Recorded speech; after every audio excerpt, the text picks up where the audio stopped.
Representative Tamain, Councilman Ulubarri. I can hear you, Counselor. Yes, Counselor. We can hear you. Okay, thank you.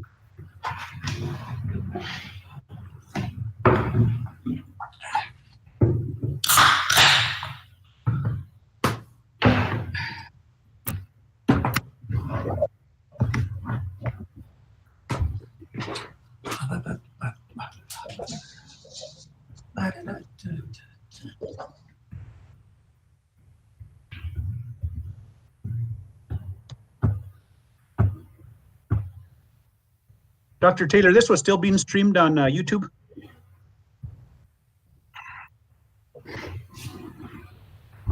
Yes, it is, Counselor. All right, thank you.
I'm not getting your mic.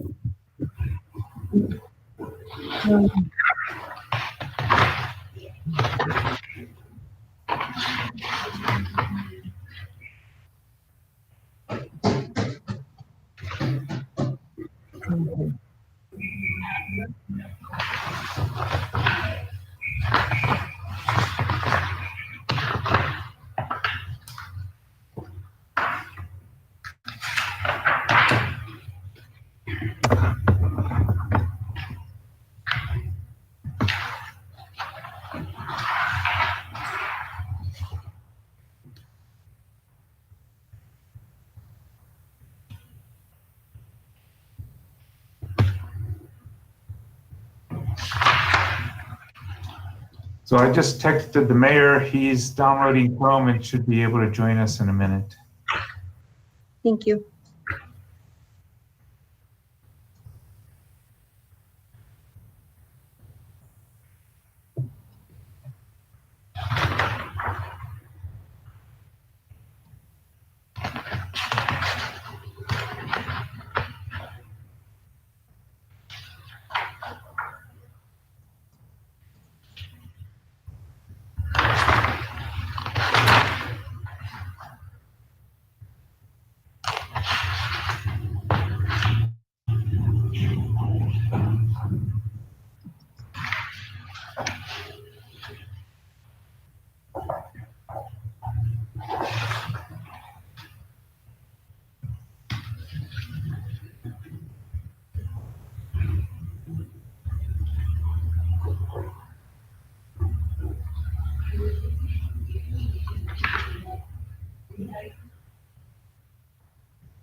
So Councilor Romero, the mayor said that you could, he's still trying to get on, but you could start the meeting.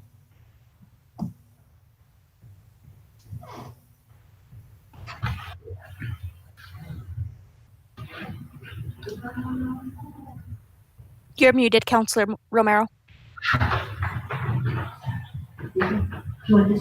Okay. I'd like to call to order the special city council meeting of January 11th, 2020 to order. Roll call. Mayor Louis Trujillo. Councillor David Romero. Here. Councillor Elaine Rodriguez. Present. Councillor Michael Montoya. Present. Councillor David Ulivari Jr. Thank you, Mayor Pro Tem. We do have a quorum. All right. Next item, Pledge of Allegiance. Councillor Montoya, if you'll lead us. I pledge allegiance to the flag of the United United States, States of America. which stands one nation under God, indivisible, with liberty and justice for all.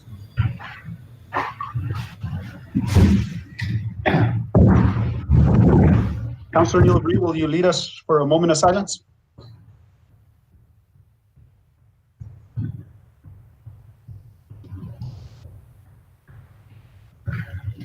Councilor, you'll have to unmute.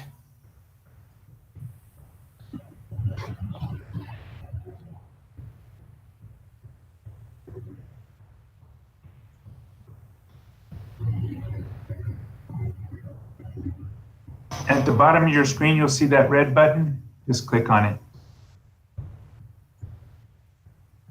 Can you hear now?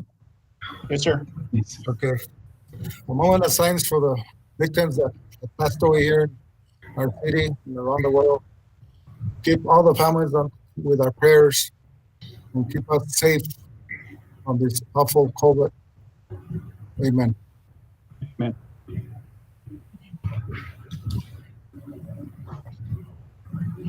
Mayor Pro Tem, the next item is approval of the agenda. All right, we have approval of the agenda. Do we have any changes? If not, do I have a motion? Mr. Mayor Pro Tem. Councilor Montoya. Yes, I'd like to go ahead and move to approve the agenda.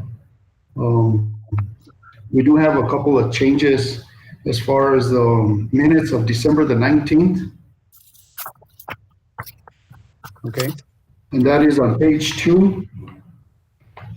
It should read that Councilman Montoya was appointed to the Finance Committee, not the Finance Commission. And also on page 8, okay. Councilor Montoya, I think we would make those changes on approval of the minutes. Am I right, Cassandra? That is correct, Counselor. Okay, but any changes on the agenda itself? okay. So moved, Mr. Mayor Pro Tem. I have a motion. Do I have a second? Second.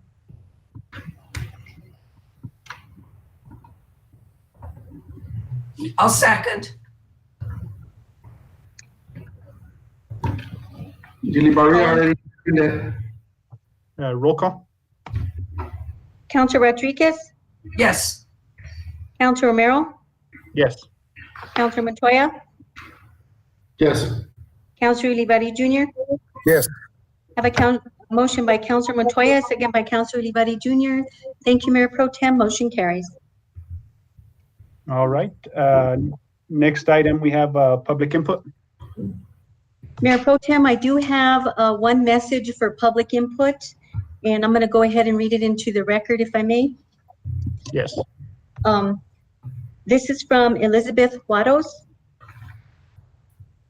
I am writing on behalf of the Friends of the Guayenas River Park, a project of the Hermits Peak Watershed Alliance, for contribution to the public comments to Mayor and Council during tonight's special City Council meeting. The Friends of the Guayenas River Park strongly supports the city's 2021 capital outlay request for the Guayenas River Park. Every member of our community benefits from a revitalized river park in the center of town. Honoring the exceptional quality of the Guayenas River is vital for the community of Las Vegas to sustain its unique cultural and historical identity and improve overall quality of life. With broad support from across the community, 2019 and 2020 capital outlay awards for the Guayenas River Park have been dedicated to moving this work forward. All funds from the 2019 request have been spent to develop shovel-ready drawings for the park, and most of the funds for the 2020 award have been obliged to start construction. To date, the Friends of the Guayenas River Park has achieved approximately 1/5 of the project's total budget and has demonstrated robust commitment to carrying out this vision. Further funding from the state legislature will help to ensure continued success of this grand project. Many thanks for your time and consideration. With warm regards, Elizabeth. Thank you, Mr. Mayor. Mayor Pro Tem, that concludes our public input. Moving on to the next item is approval of minutes for December 9th and December 16th, 2020.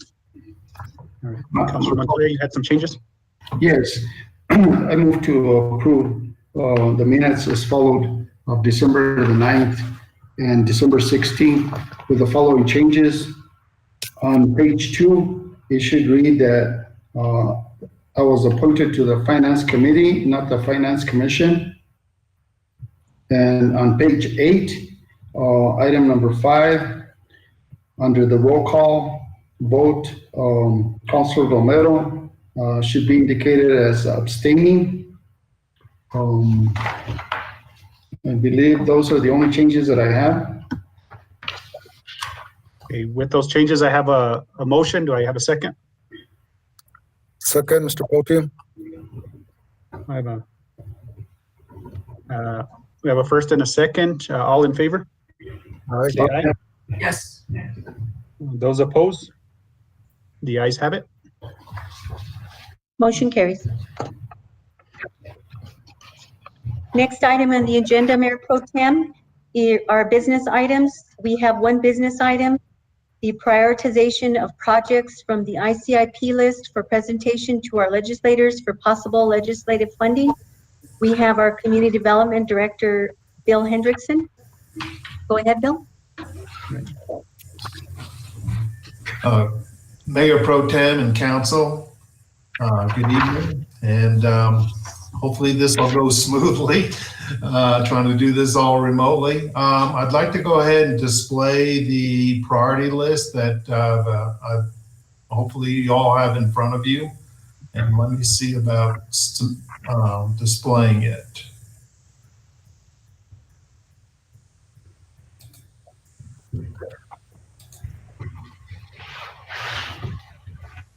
Okay, you should see the first page of the priority list. I want to go over just a couple things so we're all understanding how this is set up. You'll notice over in the left-hand column the word priority.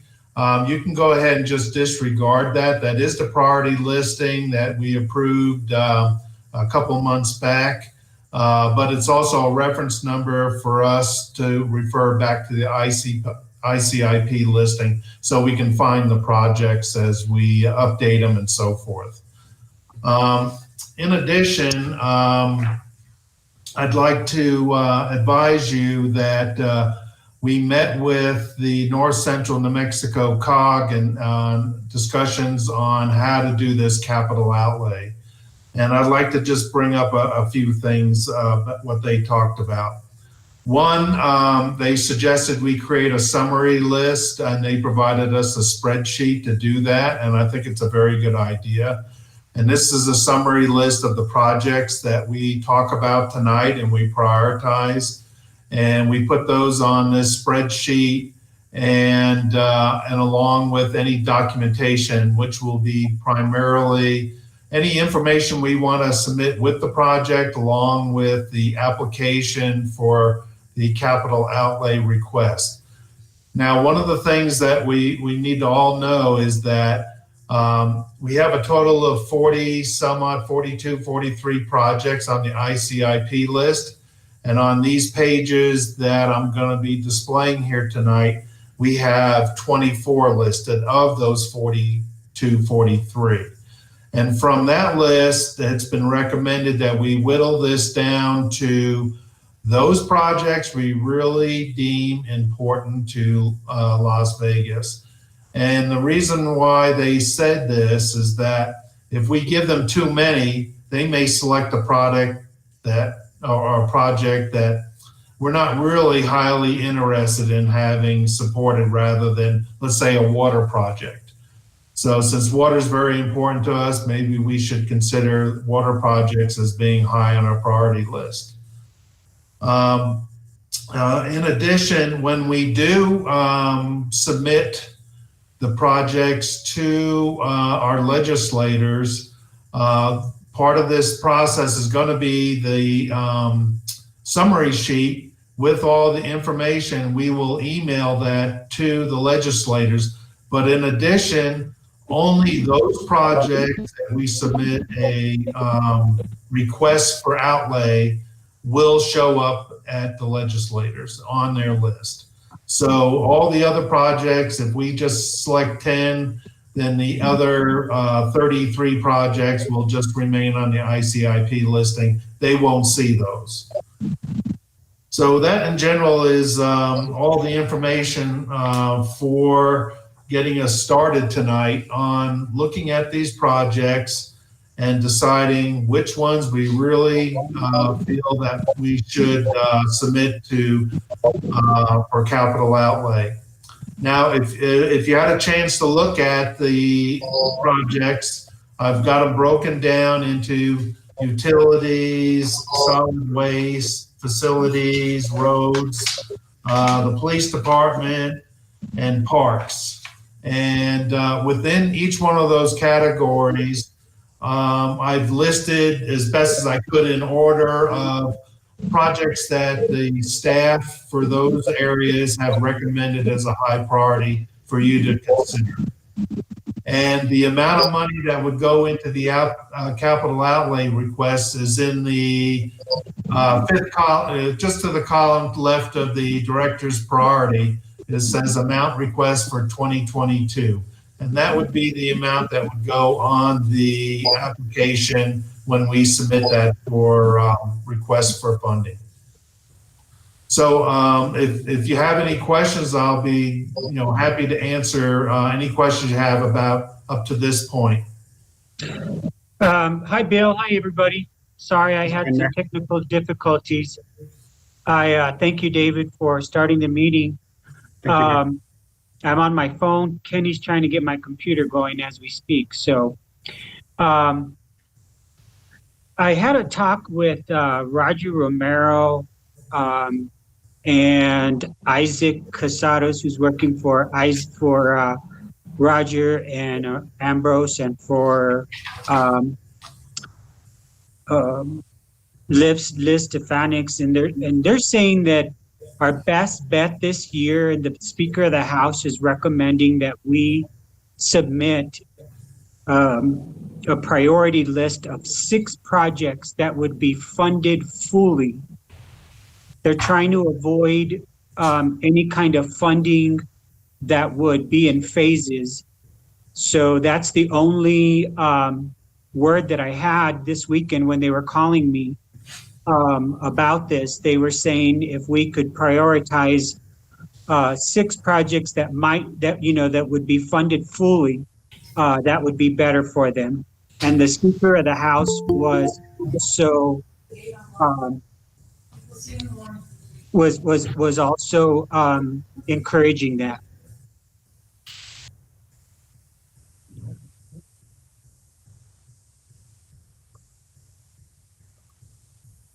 Mr. Mayor, did you talk to Senator Campos about this? He'll be on the meeting on the 13th, on Wednesday night. Okay, thank you. And the advice they gave us too is to keep the meeting at I guess they got surprised because they saw the agenda was from 7 to 10. and they didn't necessarily want to sit for 5 hours, but I told them that the purpose for the legislative stuff and the ICIP would go first, and that we would handle it as expeditiously as possible. But all of them have confirmed that they will be at that meeting on Wednesday.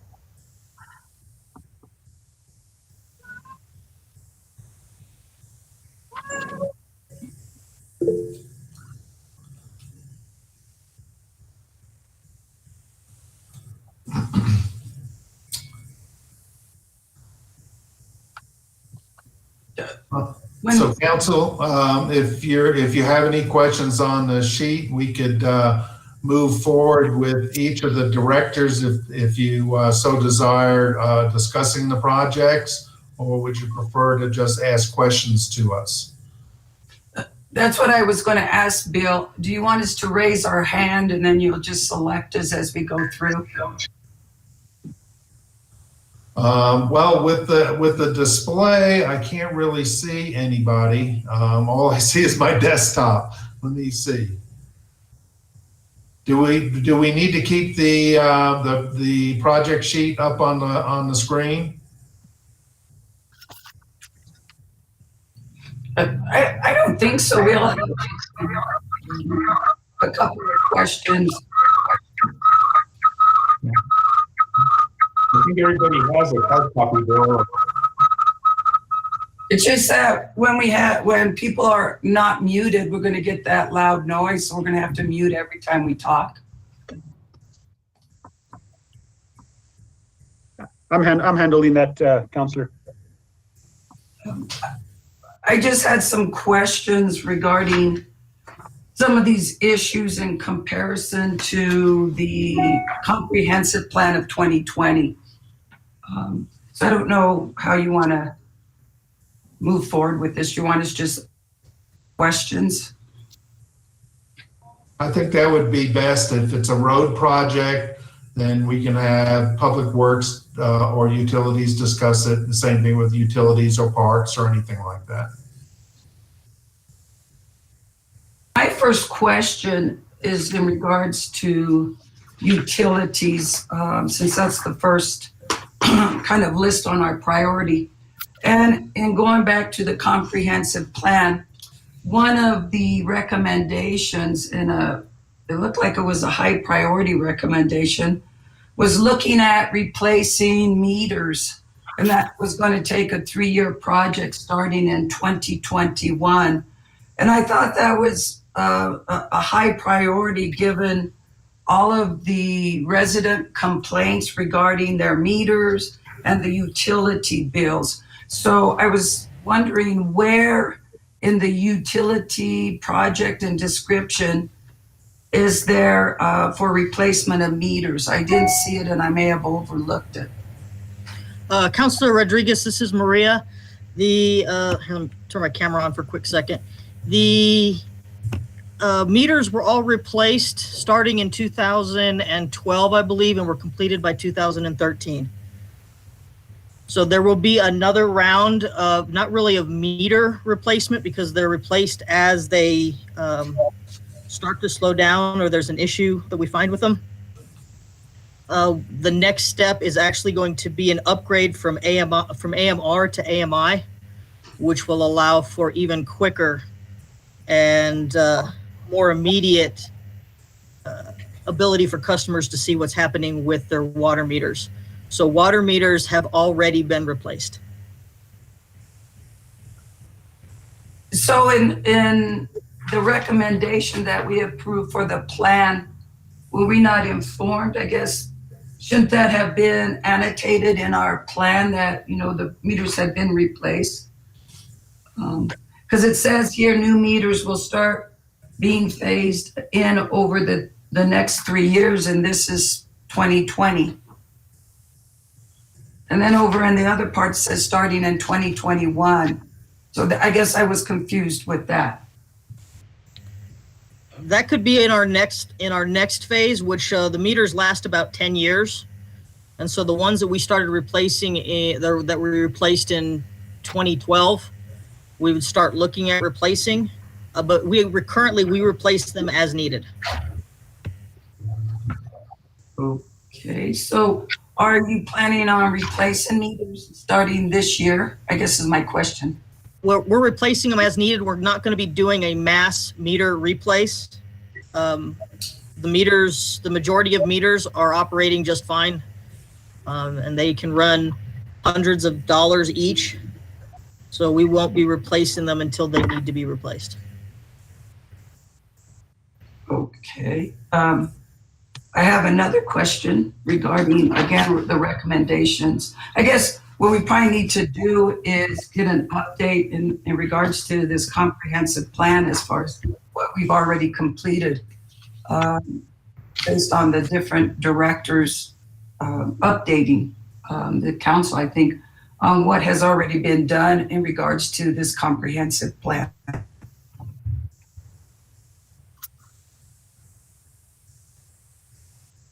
Okay, the other question I have is another recommendation, and you may have already done this and it may be in place, is another recommendation for brought up in the comprehensive plan was to have a GIS and CAD program that would be able to allow to designate leaks and things of that nature. Has that also been done already? No, Counselor, that one has not been completed. We just about a month ago hired a new employee that has some GIS training, and we didn't have a GIS tech prior. So we are looking now at what we need to do to update our system from a CAD system to a GIS system. And Maria, is that going to require like additional software and things of that nature? Yes, Counselor, it will be a different software package, the GIS.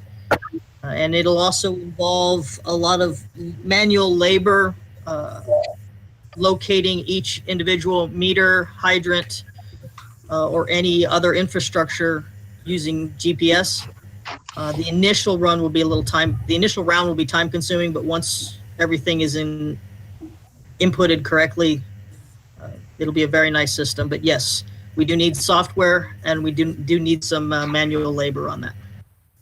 And Maria, with this software, it will detect like leaks. So if you have to go dig a section of the road up, you'll be able to kind of pinpoint where that leak is. So it doesn't require like, doing maybe half a block or a whole block. Is that correct? So what it'll do is it will allow us to know even more accurately where our water lines are and our gas lines. Some of the lines were installed so many decades ago that it is a trial and error sometimes when we're trying to find our water lines or trying to find the meters. Some meters are buried, some manhole covers are buried. But if we GPS all of them and they end up getting buried, we'll still be able to find them. Okay, thank you for that update.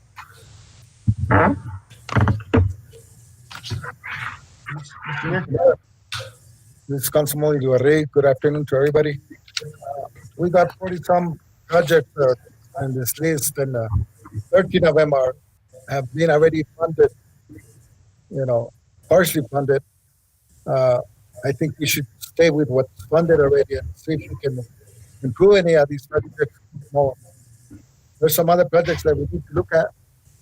We could discuss that on another time matter.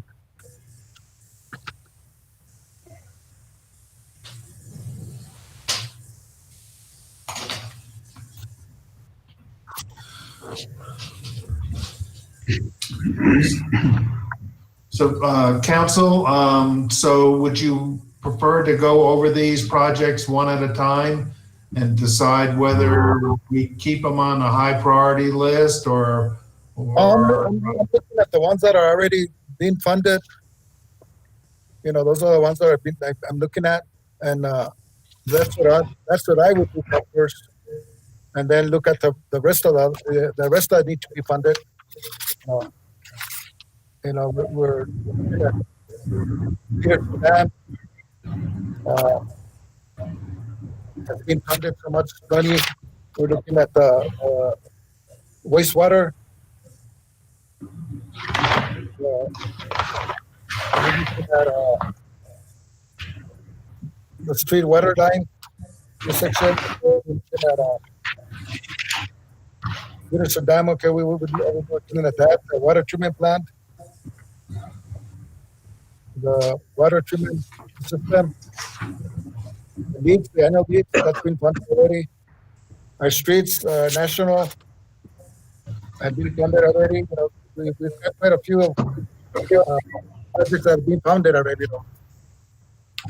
But I don't know what the rest of the councilman would say about that.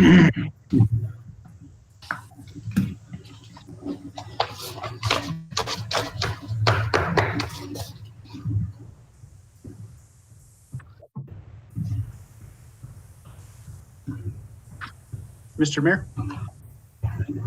Yes, David. I was just wondering, I know you've talked more with, the legislators. You mentioned that they wanted a top 6 from the list, am I correct?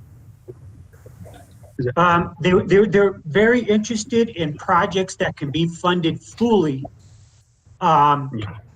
So as not to, extend because there's never a guarantee that the legislation will get passed for the second phase or for the other funding. But that was just their idea. I assume that we could, probably do whatever we need to do, prioritize them, and then send them all.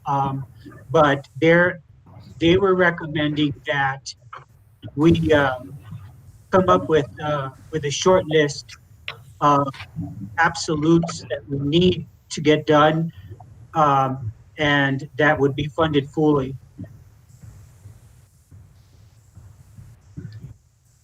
Mr. Mayor and Council, so just additional information, we were advised, for instance, that the state engineer has been possibly given funding that we could get funding for, let's say, Peterson Dam out. And so they, or DOT having specific funding to help us with roads. So I'm not sure how we want to approach those type of projects in addition to others that have to come straight from the general fund, let's say.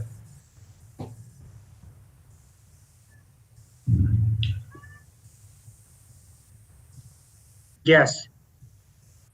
So, Bill, is there, Bill Hendrickson and Bill Taylor, was it your desire today that the directors would go ahead and go through each of their priorities, or did you sort them out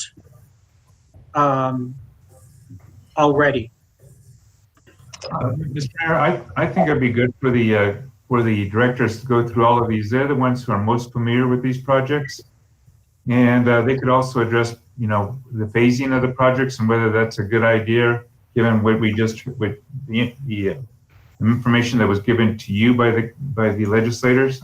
So I think it would be good if we could go one by one with the directors and just do it very quickly, because we do have 24 items here. Is there a preference with who you want to start with, or do you want to call them by name, Bill? Well, Bill Hendrickson can do that, but if we look at these, they're grouped by different categories, and so the first grouping is with utilities. So I would start with Maria. Okay. Good evening, Mayor and Council. I'm just going to go straight down the list. I'll give a short summary on each one of these, and I will address the phasing question as well. Our wastewater system, our system is very old. We've got clay pipes, so we have a lot of deteriorating and collapsed pipes around the community. This will not be able to be done in one lump sum. It will have to be phased because until we do the engineering and the assessment, we won't truly have an accurate cost of the repair and the replacement. That being said, if we do get a good chunk of the money, we will just replace in a priority the lines that are the worst, and we'll work down our list. The next one is aging waterline infrastructure. We do already also have a master list of our leaking water lines, and that's why it's $2.4 million on the total project cost. But each year, if we get about $500,000, we'd be able to do $500,000 to $600,000. We would be able to do basically 1 to 2 water lines per year. Any more than that, and we're just not going to be able to finish it in a year. It does take a lot of time for the engineering, design, all the administrative paperwork, and actual construction. So I wouldn't want too much money allocated to one area, especially when it comes to water lines. I would use it all, but it would probably take me several years to use the entire $2.4 million. 8th Street waterline extension. Before we can do the hot springs north of Mills, we need to do the 8th Street waterline extension. So that one is, that's why it's higher on the list. Peterson Dam, we've been working on that one in a 4 to 5 year phased. It's a couple $1 million for the engineering and about $10 million for construction. If we decide to switch that from a 4 to 5 year phased project to a 2 year start to completion project, we could do that, and the engineer is prepared. I've already spoken to the engineer. He is prepared to shift his schedule from phasing that over a 5 year period. And the reason we were doing that was to allocate city funds over a 5 year period, over a 4 year period for planning and design, and then ask for funding for construction, the largest portion in that last year.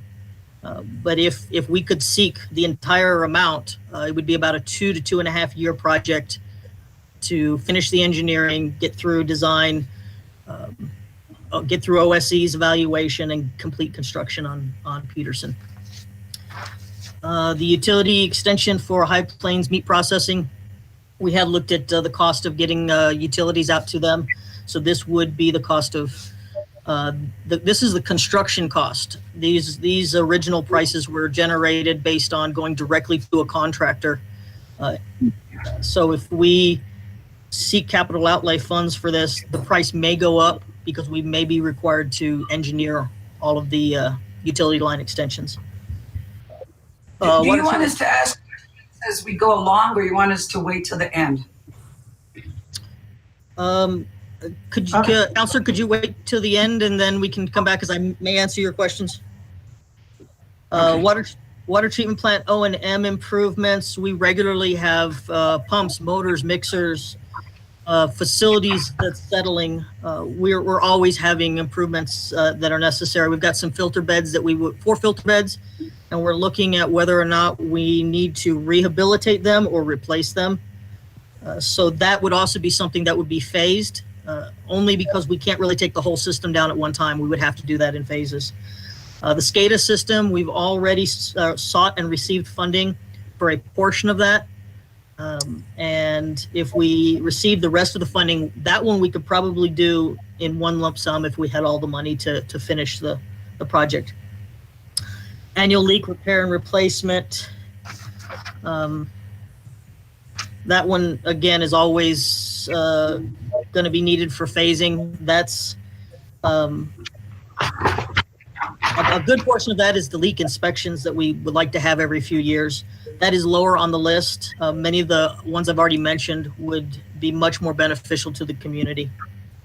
And the water tank storage tank inspection of the water storage tanks. We do have 1, 2, 3, 4, about 5 or 6 tanks around town. We cannot take all of them off at the same time, so that also has to be phased. We could not do that in one lump sum.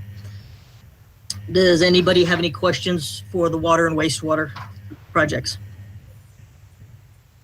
I don't have a question, but I do have a comment, and this gets to the mayor's point about, not doing phasing, but I think a lot of these projects could be, the way we could frame them and present them would be as one project. So, at the very beginning, we talked about the aging water line infrastructure. Maybe we identify specific water lines and then just ask for money for that. And that's the estimate. The $675,000 is the estimate for one of the more expensive water lines that would need to be engineered and replaced. The reason why we lumped them together is we do have that master list, but as we start to have more issues with one line than another, we may choose to move up a particular water line because we're having more issues with it. So even though it may be lower on the list when we initially did the leak detection, it may move up if there's more issues with it. So we didn't specify particular water lines, but we do have a list that are all inclusive or are all included in the aging water line ICIP line item. Maria, I had a question. Yes, Councilor Romero.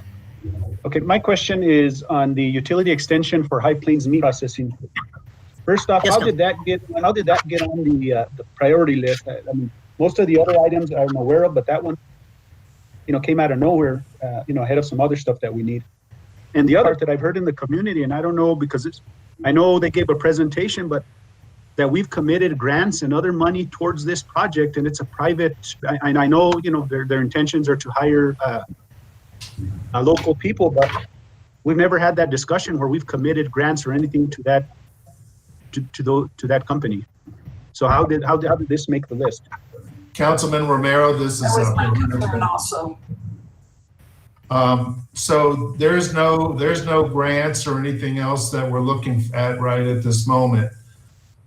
This project has been funded by the State Economic Development Department through their LEDA fund to the tune of $300 and something thousand. And we've been asked to support the project, and we added it to, as you can see, it's on ICIP. It was was at the end of the list, but we were also asked to, see if we can get funding for this project to, further the state's economic development project and also for jobs in the community. I have a question regarding this. Go ahead, Councilor. I know when the owner came and presented, he's the one that the second gentleman presented us with a request for money that was close to $500,000. And when the owner looked at it, he said that was ridiculous, that it wasn't that high. And he wasn't aware that that was going to be presented to us. Also, I find it problematic that it made it from that list because I did not see it on our first list that was given to us. And the other thing is, how much has the county committed to this? Because I know the county is also working with them with grants, and that may have been where there was misinformation, because I know the county has been writing grants and working with these individuals. Do you know how much they've committed to this project? I'm not aware that the county has committed any monies. I know they have, and I know they have a person working to write grants for them. Now, I don't know if they received the grants, but I think this project is problematic. It just shows up on our list when they presented. And I understand, we need the jobs. That's understandable. But the owner, when he came and presented, he seemed like he wasn't aware of the high cost that the second individual was trying to ask the city to support. Bill, you have a question? Yes, I just have a comment as to why it's on the list. I mean, as Bill said, it was on a previous list. The reason that we put it on there was if you go back to the comprehensive plan, which we've been asked to tie things to, this was the number one priority, I believe, was on the comprehensive plan was jobs. But we're not making a judgment as to whether this should be there or not, but based on that, we added it to the list. Mr. Montoya? Thank you, Mr. Mayor. Yeah, just to bring everybody up to date, I did have a meeting with this firm, as well as our city attorney, and both bills were there. And there's a lot of questions that need to be answered. But going back to how I got on the list, I mean, this was IC list a month ago. So I don't know where it came about. But to me, I think there's other priority projects that we need to focus on. And I think that item shouldn't even be on this listing for request for funding. It hasn't come. The direct counsel at the last meeting that we had with them was raised really for Maria to find out how we could work with them, what the city ordinance allowed us to do, and how much water that was going to be used, and all. Too many questions, 100 questions to be answered. So to me, we can't move forward with this particular item until we know all these answers to all these questions. And I would say that that item should not be on this listing, period. There's other priorities that we need to attend to. And I would also like to mention, Mr. Mayor, that I think that to cut down the process, I mean, yes, it's good to hear from the directors, and I love to hear where they stand. But at the end of this conversation, at the end of this meeting, I would like or prefer that every director give us like Maria, for instance, in utilities, should give us her top 4 priority projects. And Stephen should give us the top 2. Adrian should give us his top 2 projects. The transfer station, their top 2 projects. The streets department, their top 3 projects. So that we, on Wednesday, as mayor and council, can decide which ones our staffs are recommending and in what category, what priorities.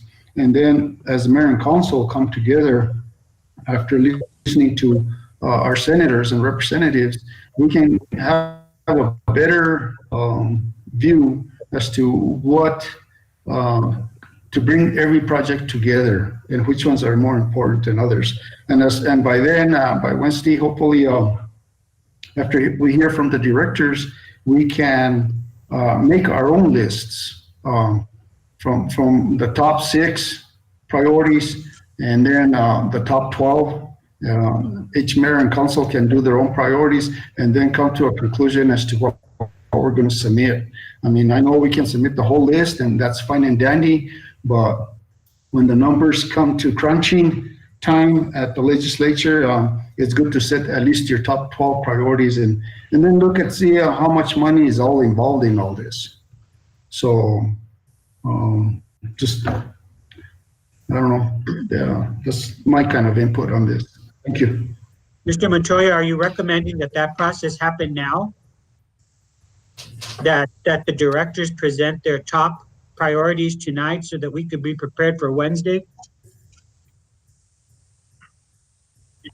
If they haven't ready, sure, why not? If they don't, well, then they can submit them by Wednesday to the city manager, and then when we have our meeting, we can have it on our packet, and then we'll be coming up with the determinations as well what project we want to move forward.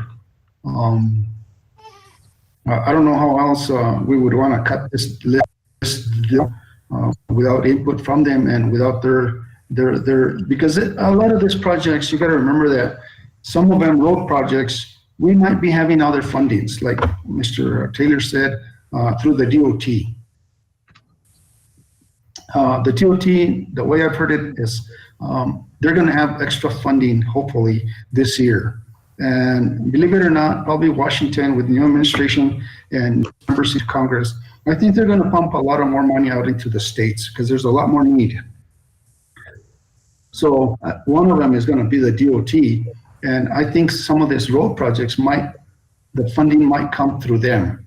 And your representatives and legislators will have more of an input on that kind of stuff, whether they fund it through the legislature funding or through the other sources. And the same thing goes with the water projects, so, but if we can get a list of priorities from directors, of course, water is the #1 issue, so they get a little bit more leeway, and they get, for instance, 4 projects. Yeah. To submit. I mean, they get more, but we want the top 4 in category wise. And so on down the line. And then we determine at Wednesday's meeting what we're going to submit by the 17th. With the advice, of course,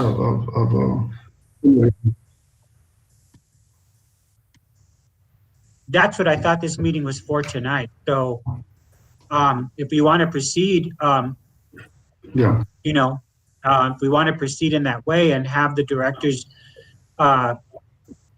prioritize their list and say these are a must, that'll be handy. And I think we're. I guess. Yeah, because again. But I'm sorry, go ahead. That is a good idea, because the thing is that we can have the directors or our managers prioritize what we need, the first 2 or the first 3. That way we can look at that list ourselves, because you're looking at 43 items over here, and it's, some of these projects are funded.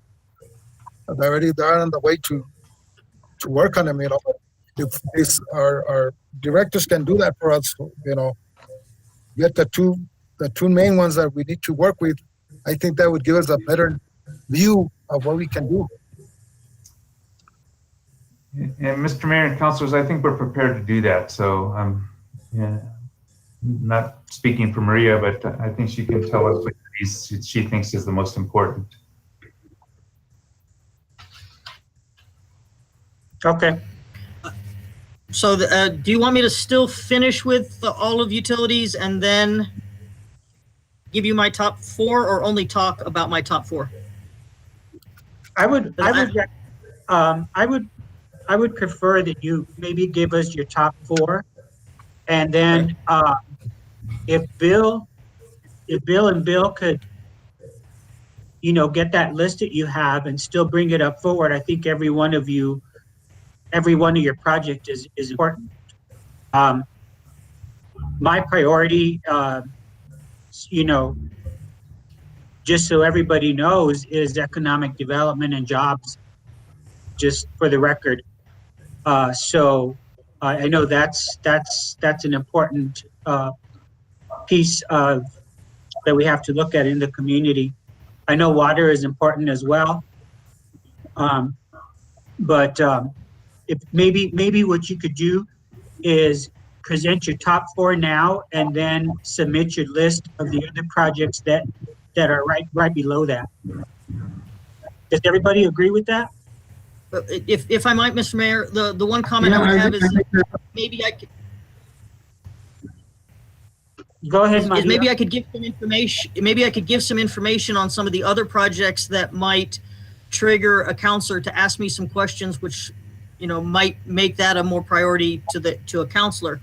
I wouldn't want to not provide all the information for even the ones that I might not necessarily put in the top 4 or top 5, but so I don't mind if I can do a high rate of speed and finish the utilities ones and then tell you what my top 4 are. Go ahead. Would that be okay?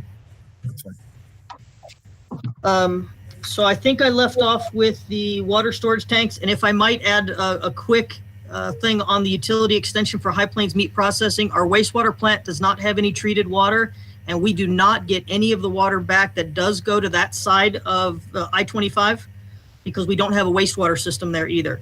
So if for some reason that utility extension is someday done on that side of town, it would be beneficial to the city because we would get effluent water back, and we would actually be able to finally give treated water to our wastewater employees who currently don't have any water out there. On solid waste, we have a transfer station pavement and drainage project. Currently the way the property is laid out, our water is draining into our scale, which causes costly repairs regularly. So we need to do some drainage improvements as well as a little bit of pavement. The next one is a transfer station facility repairs, the 2.6 million. We're looking at adding in a whole new tipping floor to give us some extra space out there, as well as the maintenance shop. That $370,000 will take care of the maintenance shop. And the solid waste heavy equipment, we need to replace equipment yearly. So the total cost over a 5-year period is 1.5 million, but if we get 300,000 a year, that's a whole new vehicle every year. So my top, if I'm going to combine wastewater, water, and solid waste together, I would be looking at the money for the maintenance shop. Well, let me do it in my top. The one would be the wastewater collection system. We've got a lot of repairs that need to be done there, so that would be my top one. Number 2 would be at least one water line replacement section.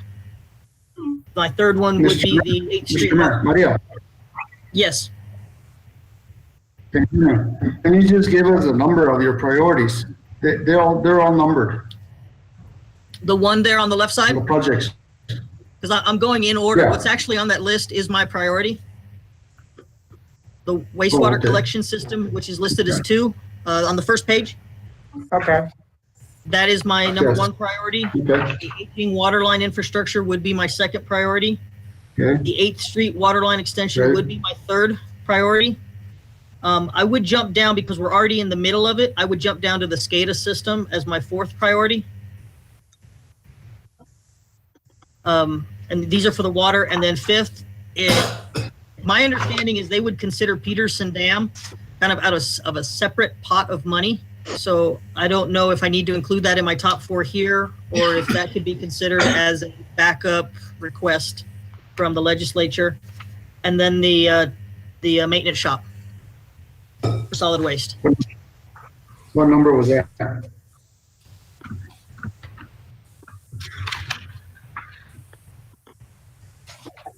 What number was solid waste? That is listed as 25 transfer Okay. station repairs on page, I believe it's page 2, Three. maybe 3, Page 3. page 3, okay. Okay. So wastewater, aging water lines, 8th Street water line extension, SCADA, and transfer station facility repairs, with Peterson as a side request, since, like I said, I think that comes from a different pot of money. Do you know, Maria, what pot of money it would be? Would it be from another, like state engineer or? I believe it's state engineer, yes. Okay. And Mr. Mayor and councilors, so that was the reason we went from asking just for partial funding to the tire funding is that I met with Senator Campos, and he said that it looks like they may be setting a certain amount of money aside for dams in the state engineer's allocation, and he said you ought to just go and ask for the whole thing. You may or may not get it, but go and ask for it. Yeah, I remember that. Okay.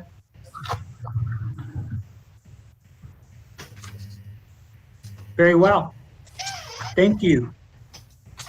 And Danny is available to talk about the roads. He can prioritize the road improvements and answer any questions there. Very well. Thank you, Maria. Mr. Gurule? Mr. Mayor, council members, Dr. Taylor, I'm here for the road projects. So my number one priority is the Legion project because that one's deteriorating pretty quick due to the semis and stuff that are on that road. My second one would probably be the Hot Springs Boulevard, since they are going to do water improvements on that. I would like to work hand in hand with the utility part of it for we could finish the utility underneath and do the roadway. And that's a highly used roads to the school, to the plaza. So that would be my second.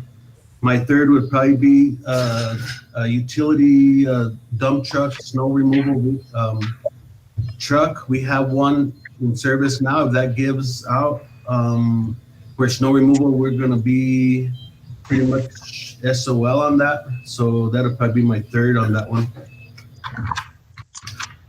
Yeah. Nice time for any questions. Danny, Councilman Montoya, can you hear me? Yes, sir. Okay, can you give us the numbers of those projects?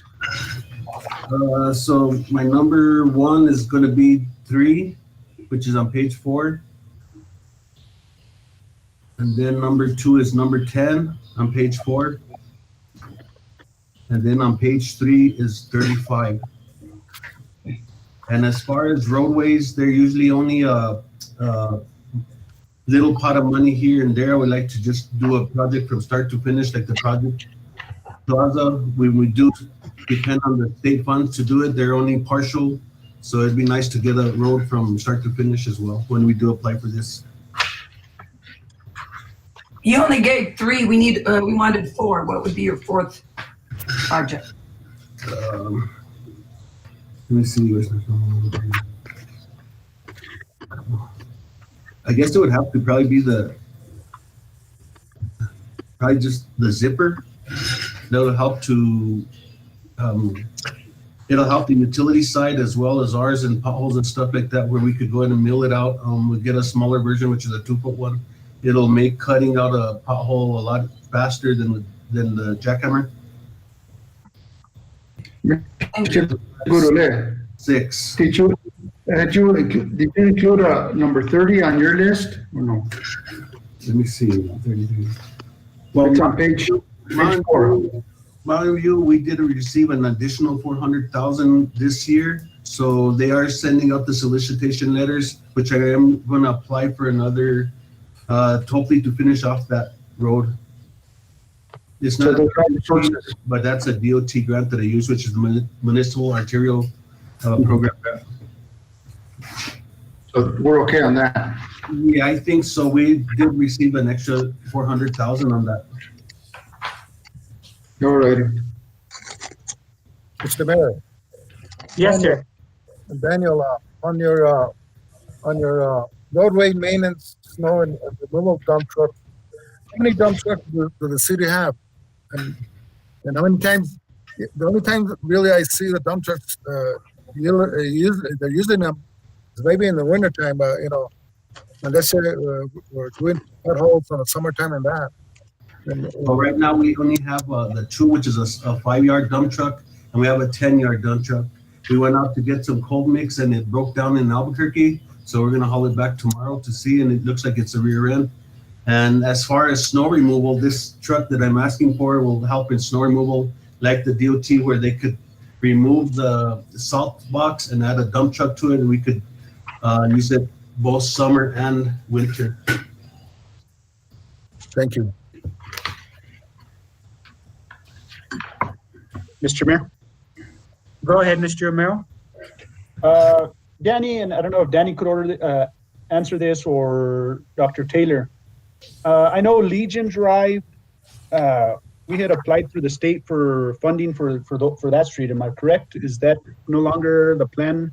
That would be my number one as far as, it used to be called the Call for Projects. Now it's like the LDR something, I can't remember the thing though.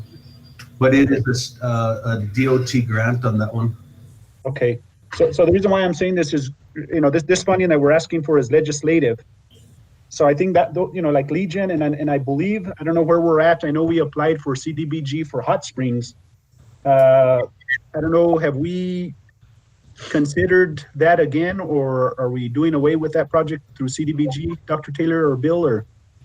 We are working with the CBDG on that, with Stantec. They're helping us to fill out the application again. Okay, because I think last time it was recommended, I think by Robert, that we get a consultant, and that's kind of where we dropped the ball. Is that it was a lot of work for us to do it within. So is that what Stantec helping us with on that? Yes.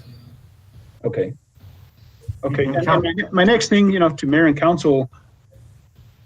Maybe you could answer this question real quick, Danny. What was the cost when we did Mills Avenue, when we did a crack seal on it? That was $63,000, if I'm not mistaken. And that was from This new construction, and it was from Grand to Hot Springs. 63,000. Okay, and the reason why I'm asking that question, Mayor and Council, is I mentioned this in the past. And Councilor Montoya, Mayor, one of the biggest things that we have in our community is roads.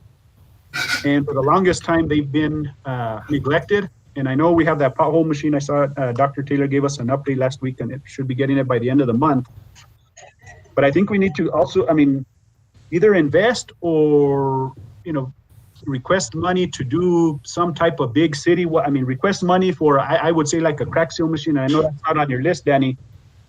But I think to answer that question, now I had a meeting with Maria, which I do still tomorrow, and I did talk to, his name is Steve Dismuke, and he is going to give us a demonstration on how to crack seal, where we could go ahead and rent the equipment, and our employees will learn how to do it. So he's going to do that now in the spring, and this is a meeting that I was going to have with Maria to see if she was up for that. No.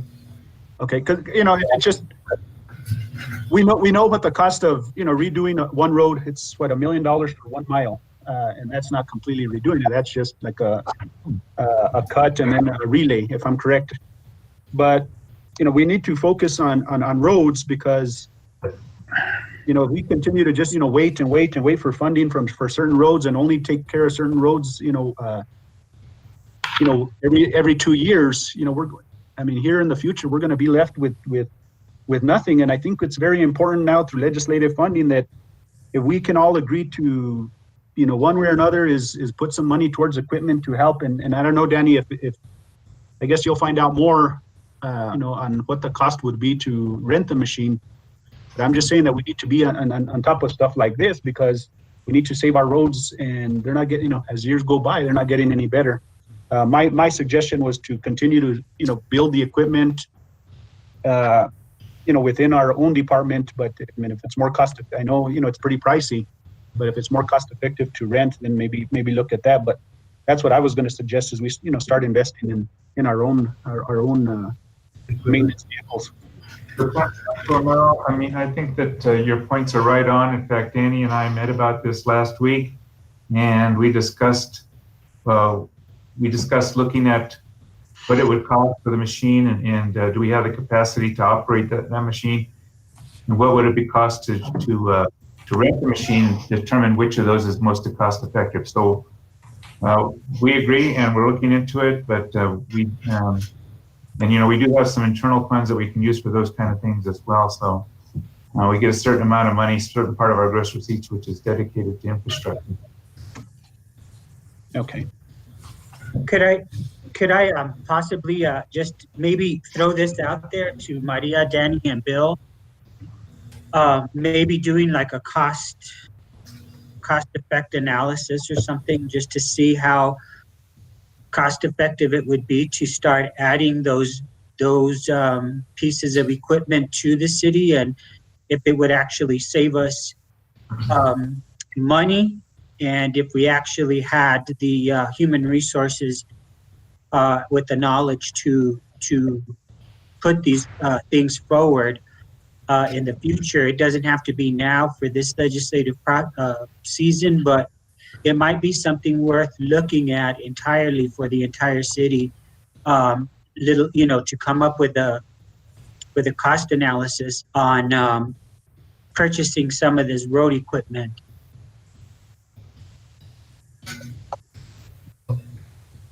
Okay. Yes, I think we can do that. Okay. Mayor, Council, Mayor, Mr. Romero? if I can. So basically, if we look at Danny's priorities, a lot of those can be, through CDBG, and I just would ask Dr. Taylor and Danny and them that the CDBG, if we could make sure we whatever it takes to get on that. I know we were kind of, I guess, points. We didn't qualify for that because of certain points that we didn't have stuff together. But now we have the consultant, we should be able to qualify for that. But and then Legion Drive, if we apply through those state funds. So as far as roads, maybe we could just ask for an allocation, and I guess we could not make it such important priority, but put it in there, and let's say 300,000, 200,000, and maybe if we do get that any type of funding on that, then we could use that meanwhile to fix something temporarily, whether it's crack seal or I know Councilor Montoya knows more, but there's the crack seal, and then there's the overlay, stuff like that maybe we can address, some of the more important roads through that, at least minimal.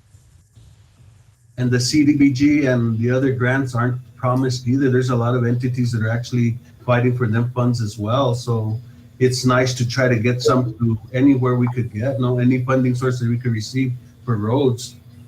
It's doesn't hurt to try. Even in any of the funding sources. So would that be a possibility to ask for one allocation for improvement of roads, or would that be too much to ask? Or to make it, to generalize, so we could, address, of course, we're not going to repave a road or anything, but at least try to maintain what we have through this legislative funding. David or Michael or David, since you've been on the city council, off and on for the past years, what was some of the previous capital outlay funding we received? Do you have an idea of what we kind of received in the past? In the past, we've gotten fire trucks. We've gotten. Like in totals, 2 million. Councilor Ulibarri has been successful in getting for West National and some of those. Well, we've all done it, but it's kind of his initiative. But then again, here we are. It's little bits and pieces, and as we continue to put a little money at a time, that the roads keep continuing to get worse. And again, it's better to use 200,000 and try to salvage what we have versus try to request $1 million and only get 75,000 or 100,000, and we can't do anything until we get more funding to complete those projects. And that's kind of what's happened within the roads within Councilor Ulibarri's board. So I would just say, Maria? Go ahead. Maria? Yes, Mayor, councilors, one of the things is I know on CDBG, I think there's a limit on the amount of funds, which can also impact finishing a project or needing additional funding from the city's budget. And I understand what Councilor Romero is saying with some of the recent funding we've been getting from DOT and other sources, it is limited to being able to only do a portion of a road. I think that's why Danny's really wanting to at least be able to get funding, and maybe for one road, all of the funding for one road, and Hot Springs being the one where utilities already has our plans, already has their plans at 100%.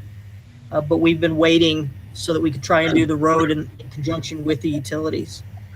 So I don't know if Danny would concur that if we could only get one road, maybe it would be Hot Springs. I don't know if what Danny thinks about that, or whether Legion is still his number one. And at the same point, I agree with. Thank you, Councilor Romero. I think we definitely need to start looking at overlays and other ways of addressing our road issue, because one road a year is not going to do it. Thank you, Maria. Next. Thank you, Danny. Thank you, guys. Good evening, folks. So Parks has 4 things on there. I'm going to just mention too, the biggest priority that I see is the Rodriguez Sports Complex improvements. And I know that it's been mentioned tonight by several folks that the legislation is looking at projects that can be funded all in just this 1 year. And I know that the complex is estimated at $9.1 million. But I think that we could focus on, if we ask for the 675 that we're asking for, we'll cover 2 fields. Or if we ask to do 1 field with lighting. Right now, our fields aren't in any condition to be played on. They've been so neglected. Irrigation systems aren't working properly on them. We've been just holding them together by Band-Aids. To paraphrase there. And right now, with not being able to host, there's a lot of travel, youth and adult sports, especially softball, baseball, that brings in, on a low end, small tournament brings in $35,000 a weekend per tournament. When you look at the revenue, the gross receipt tax and lodger's tax, which totals, looking at how many events you can host. Obviously, you can't host through an entire year, but we're losing out on roughly an estimate of $1.4 million on revenue, gross receipt tax, and lodger's tax, because we don't have the facilities to host. And even the youth in our own community don't have the facilities to be able to increase on their skill level and engage in multiple sports safely because of the condition of our fields. I just finished up eating some dinner a little while ago. Oh, right on. Oh, I was just calling you. Right on. No, I was just calling you. Kind of, what are your priorities? I know Maria has her own, but I don't trust Maria, as you know that.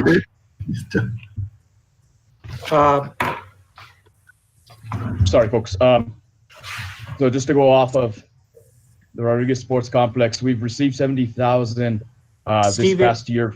Yes. Stephen, what is the total amount for the sports complex with the soccer fields and everything? 9.1 million. That was done by Site Southwest with George Ranovich and his team. Yeah. I think if you're talking about tourism money, jobs, I think this is the project for the community to really think about. I mean, for the council to really think about. We could be making a lot of money through lodger's tax and gross receipts tax by hosting these teams and playoffs and tournaments. My recommendation would be to throw the whole project in. Mr. Mayor. Mr. Montoya? Can we let Stephen finish with his priorities and see where the other ones are at? And no disrespect, I'm with you on this, the Rodriguez Park and the losing of money that we're losing and all that. But I'd like to hear what other projects he has in mind. Sure, go ahead. Go ahead, Stephen. Okay, so Rodriguez Park is number 36 on the list. And as far as the second priority, would have to be the Plaza Park electrical upgrade, just because the paving project is going to be happening. And rather than tearing up the brand new pavement that's going to go into that, if we can get the electrical upgrade for that park in order to host events, again, increasing tourism and events for our community. Right now, it's in poor condition the way it is set up there, along with the electrical boxes can be a safety hazard with the way they are set up in the park. So to go along with that, and I know Danny knows a little bit more with the project, and Bill Hendrickson might be able to elaborate on that with the paving of the Ridge Street. But the Plaza Park electrical upgrade would go hand in hand with that project, so that we're not later on tearing up any improvements that have already been in place. And that was as far as the Plaza Park, we do have $18,000, which will help to start buying these boxes. And they were hideaway boxes where they're waterproof and stuff like that. And we don't have our facilities guys every year draining out the electrical to hook them up and stuff. These boxes would be a big plus as far as safety. Once you plug them in, they'll be able to put them in and hideaway. And this is Bill. I think, Danny, you may want to jump in there. My understanding was that the conduit and stuff under the road would be in place, so we wouldn't have to tear up anything to finish this project one by the other. No, we're going to be putting all that in there, and this money will actually be to purchase the boxes and to finish the boxes within the park.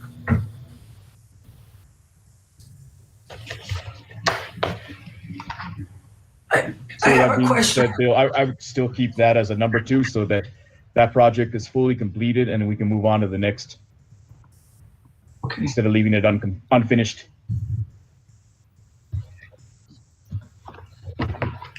What's your third and fourth project there, Stephen? The third is the Riverwalk. We've received $238,000. Currently, it's number 27. We're asking 225, and it's just to continue. It's not going to complete. Right now, what the 238 has gone to is we're in the process of purchasing lighting, the pedestrian bridge improvements, and it's going to allow us to purchase probably about half the gates to add the security there at the Riverwalk. This would be additional money to add the gates and then other playground equipment, benches, and other amenities for the community and increase tourism at the Riverwalk Park. And the fourth one was combined number 8 with Hanna Park and City Hall lighting. I just have that as a low priority. We did receive $28,000 for Hanna Park and look at start purchasing the lighting for that. And I know City Hall was bunched in with that, but I know there's discussions about improving current City Hall or new City Hall. Go from there. Mr. Mayor. Yes, sir. Stephen, I do like the two ideas on the first and the second on Rodriguez, because we need things for our kids, for the community. That we live right for that area. And this past year when we had the tournaments out there, I counted 400 vehicles going up there. You know, and we do need a lot of improvements on that complex if we ever get to do it. And then on the Plaza Park, all the lighting, whatever we need there, it's because for our fiestas, you know, we need to improve all that. That's really for our city. That's a lot of money for our city. And the things that Rodriguez got a lot of potential. You know, we can start with something like that and work up little by little, because our kids don't have hardly nothing that they can go to a nice sports complex, and they have the soccer fields, they have baseball fields, they have football fields, you know, something good, you know. We need to work on that a lot. Thank you, Stephen. Yes, sir. Thank you. Elaine, you had your hand up? But my question was answered. Okay. Very well. Thank you, Stephen. Yes, sir. Good job.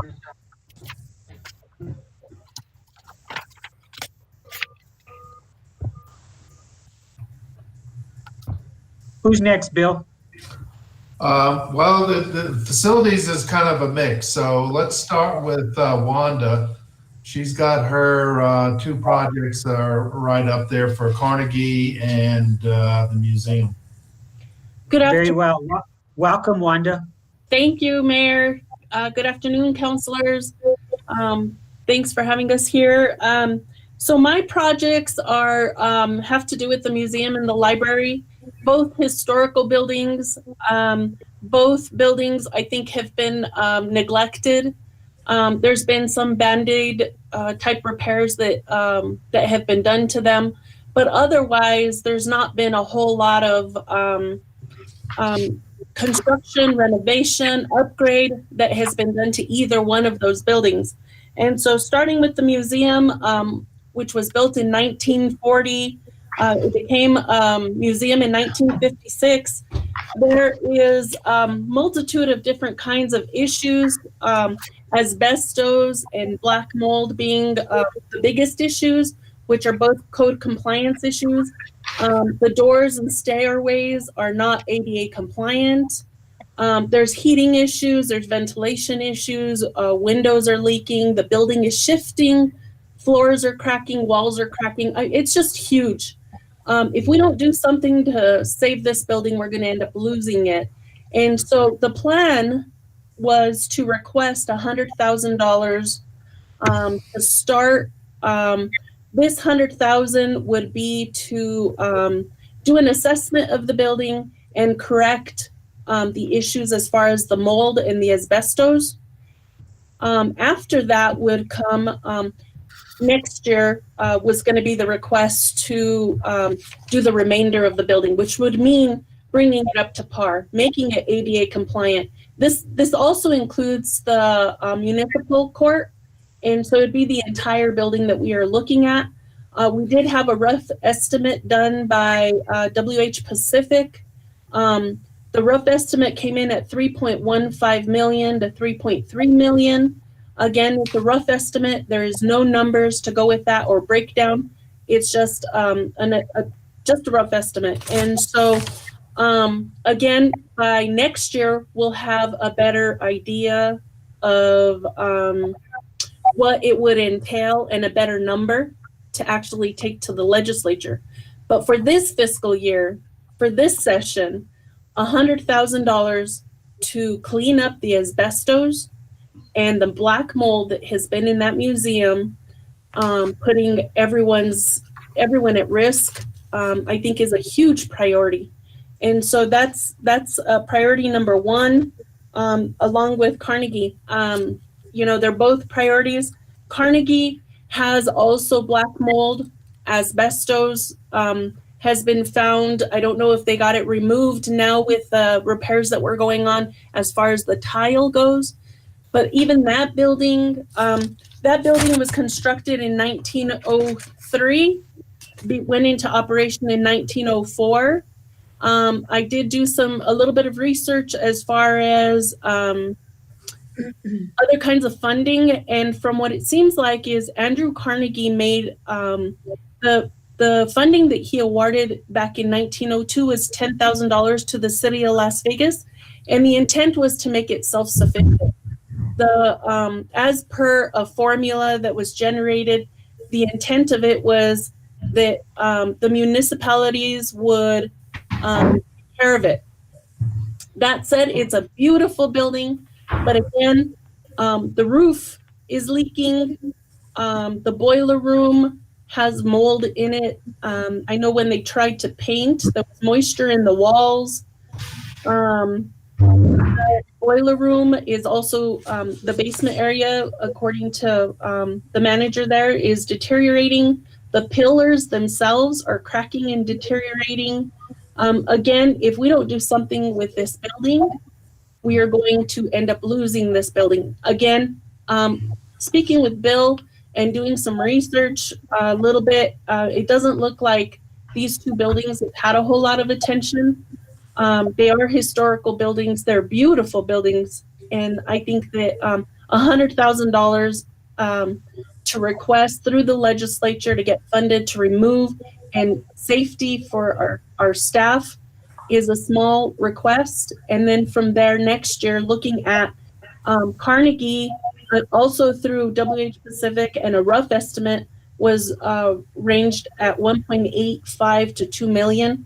Again, a rough number. We'll have better numbers by next year. But for this year, if we can at least go with the $100,000 for both sites, again, to remove asbestos and black mold and make it a much safer building for our staff and our patriots. That's what I have. I'll stand for questions. Thank you, Wanda. Appreciate the time you took on this. Yes, sir. Yes, Mr. Romero? Yes, Wanda, I was just curious, do you have a copy of that report on the black mold for those two facilities? I do not. This has been in discussion with both managers. I know that we did, CERL came in and did a they're a quality environmental consulting service. They came in and gave us an assessment on what it would cost to look at the, but they were specific on specific parts of each building. And so we asked them to come back with an actual assessment on the entire building for both sites. Now, CERL came in at $727 is what they were going to charge, but it was just going to be for the boiler room. And so again, we asked them to do the entire Carnegie Library. And then for the museum, it was $819, but that was only for the museum. It did not include the municipal court. And so at this point, other than what my managers are telling me, and also that's what I'm going off of. So Councilor Romero, I hope that answers. Okay, so the assessment of the black mold and the asbestos, so there was testing of the air quality that there was a concern on that, or how did we determine the black mold and the asbestos problem? Dr. Taylor, would you know, I again am the manager. I've been on, overseeing these two sites for 2 months. I don't have a whole lot more history than what I've been told by the managers that are working in those facilities at this time. And then looking for answers from CERL. I do not have the actual documentation on that. I know Maria and Marvin Cordova were working with the museum with the black mold and asbestos, so they might have more information on it. Maria, do you know? And the reason why I ask is just my experience with the schools. I know that there were times that we would get, reported to the state. And at that time we would have to, hire a company. They would come in and make sure that the air quality is, because anywhere you look, there's always going to be some type of asbestos or some type of mold. But there are, tests that can be done to ensure that we're not putting the public at risk. And I know we've done that to the school. And I know that we would receive reports. I'm just curious if that had been done to ensure the safety of the public. Thank you for that information. I was not aware of that. Again, I'm new, but it is very good to know and something that we'll follow up on. Again, Maria and Marvin had been working with the museum prior. Maria, do you know if anything like that was done? So my understanding was that there was moisture in several buildings, including the library and the museum, and that there was a lot of deterioration, and that with all of that moisture, it was highly likely, and that was our next step, was to do the testing. So I know that's why we're currently working on that RFP to be able to have a professional come in and do some black mold and asbestos testing. Councilor Romero, we have not received those results yet. It is anecdotal as to why we may have black mold and possibly asbestos. So we are going, so Wanda was working on the next steps to verify that. Okay, thank you.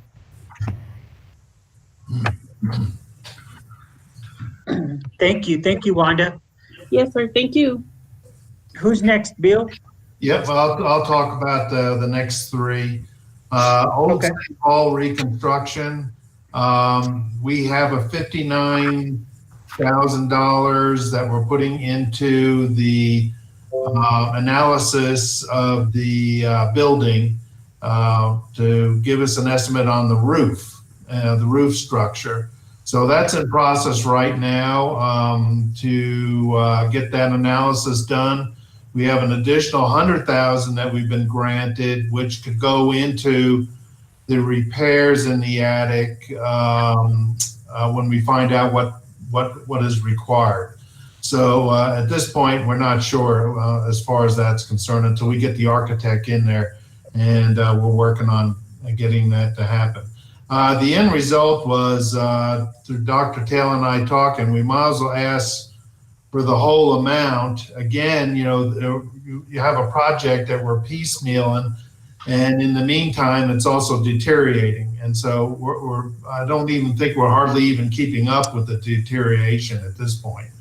And so why not just go ahead and ask for the whole amount? Another complexity on this, and we'll have to talk to council about, we're having a presentation at the next meeting, or the meeting on the 20th. And we have somebody may be interested in purchasing the building and restoring it. So, that's something for us to contemplate at a later date. But we'll at least hear this gentleman out and hear what he wants to do with the building. And if he can accomplish what we can't, that may be a good thing for the city. But that's a decision for council to make.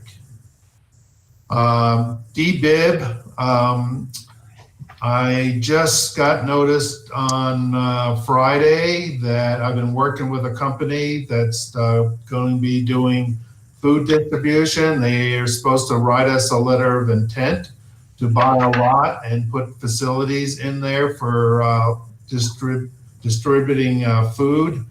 The lot that they're buying is going to require some improvements. Whether who does that is up for negotiation. But the lots that we have remaining in the park are all at the back end on the west side, and there's only dirt road or dirt path going to those lots to access them. So something has to be decided on that. We have $450,000 in an account for improvements for the park that's been accumulated through the sale of the properties over the years. And so we're going to be doing a recommendation in some fashion to do the improvements.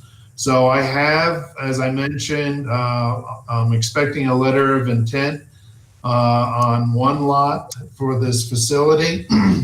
And we working with PNM on one of the other lots that we'll be meeting with them tomorrow about that. And then I also have two other people that are interested in lots. So all that is happening right now. And so the $175,000 is a plan to do the improvements on the main road. And Danny can talk a little bit more about this, but it was improvements on the road or repaving the road. And Stantec is also working on the drainage, which has to be improved as well. And so that's an additional project to also do in the cul-de-sacs, which we're getting a plan for as well and give us some estimates on what it would cost to put the utilities in and do the paving of the cul-de-sacs. West Side Farmers Market, we just received recently funding of $48,000. We need to have a plan for the building, but the intent to use this money is to repair the roof. That has to be repaired first. It's leaking. And so we're going to start, I'm working with Danny on that as well.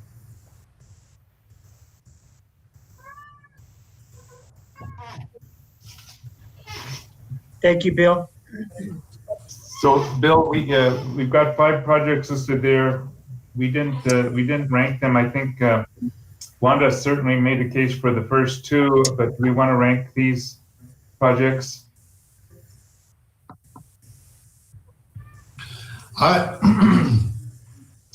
I think we've got enough funding. Well, unless we want to ask for the whole amount for City Hall, I would do a wait and see on City Hall anyway, and to see what council wishes on what we do with this building. If this gentleman is truly interested in purchasing and renovating it, and the same sort of plays with the farmers market. I think we have enough money to stabilize the roof, fix the roof, and then start coming up with some plans of what we're going to do with that building. What is it going to look like when we're finished?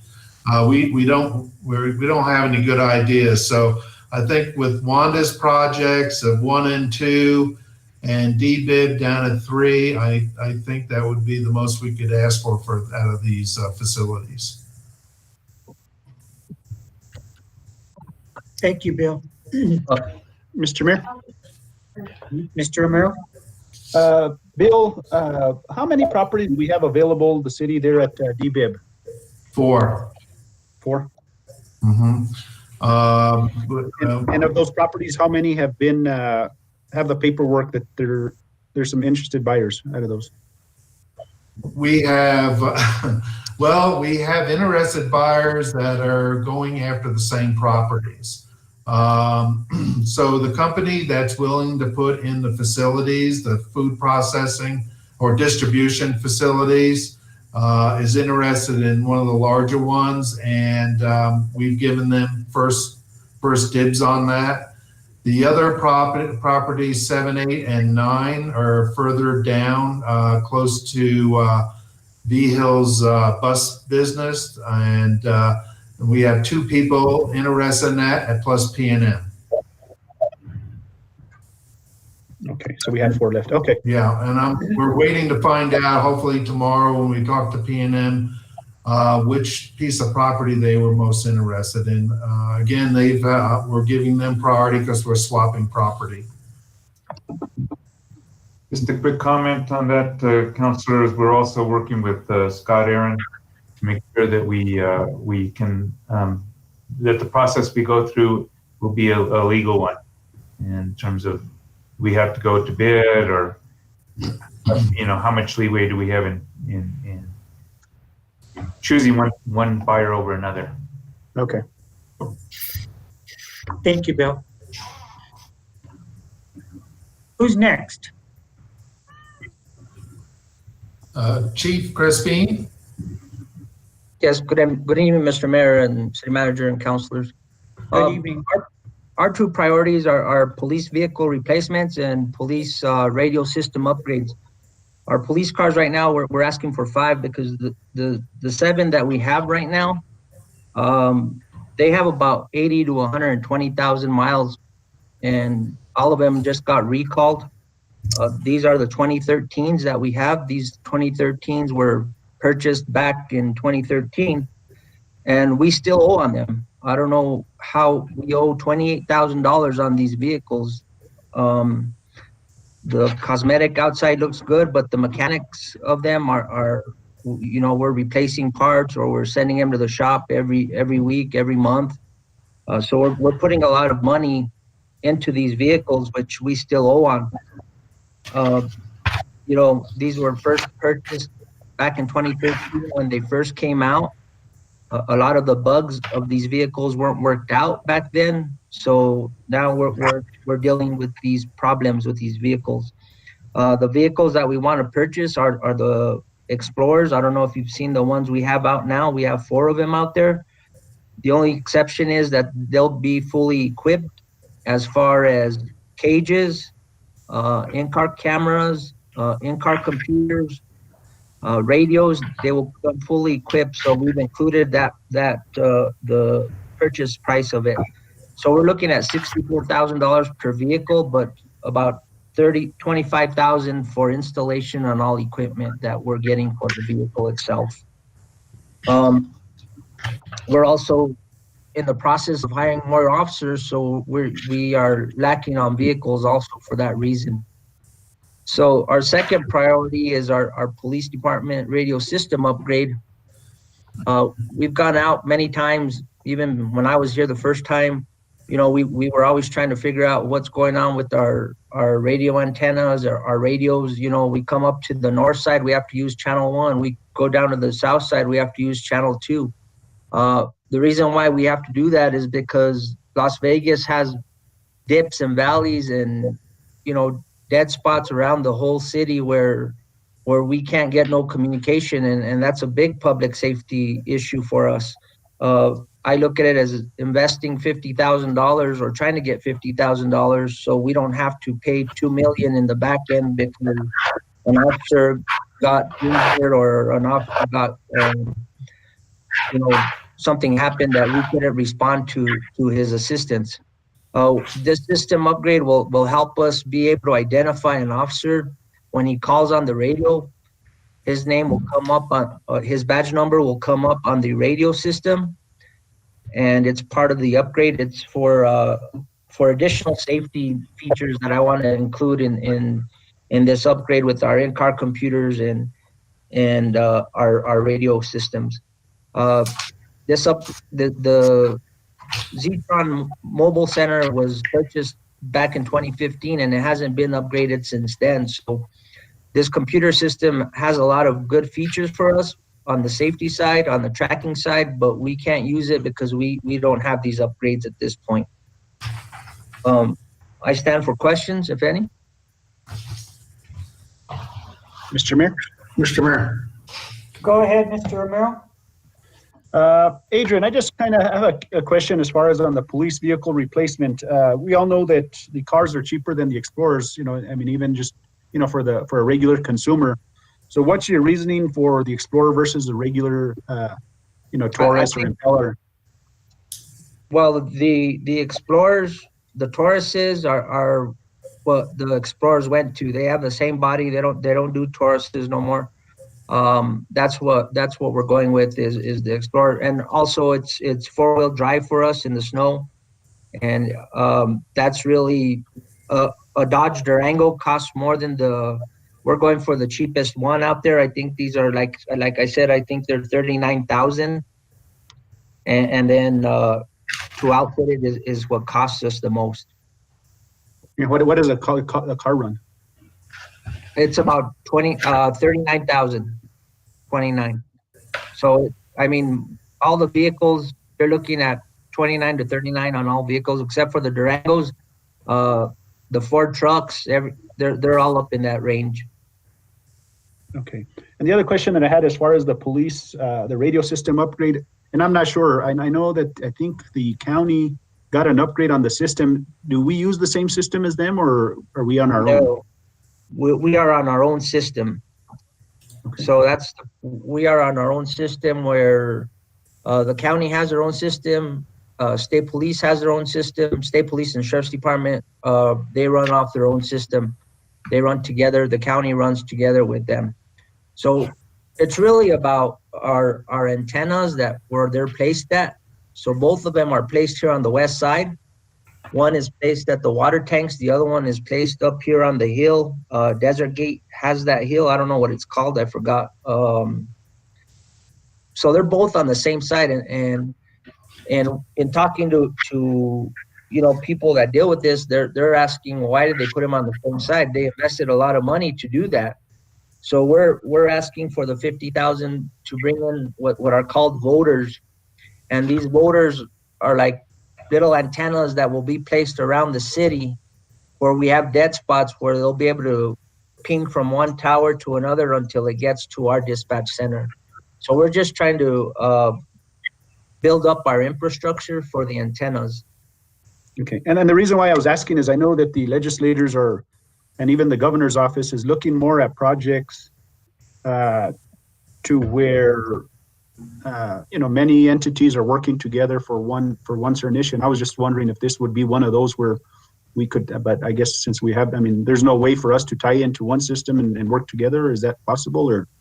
No, they never have done that because what what's happened in the past is state police said they wanted us to go up there to make it a regional center type thing. Yeah. And it was about who was going to run each dispatch center, or who was going to run the dispatch center, who was going to be in charge. Was it the city? Was it state police? They had brought in Motorola. It's called Just Do It. So that's who state police runs off of, the Just Do It. That's how they've gotten. So we're the PSAP for San Miguel County, which is crazy. So we do all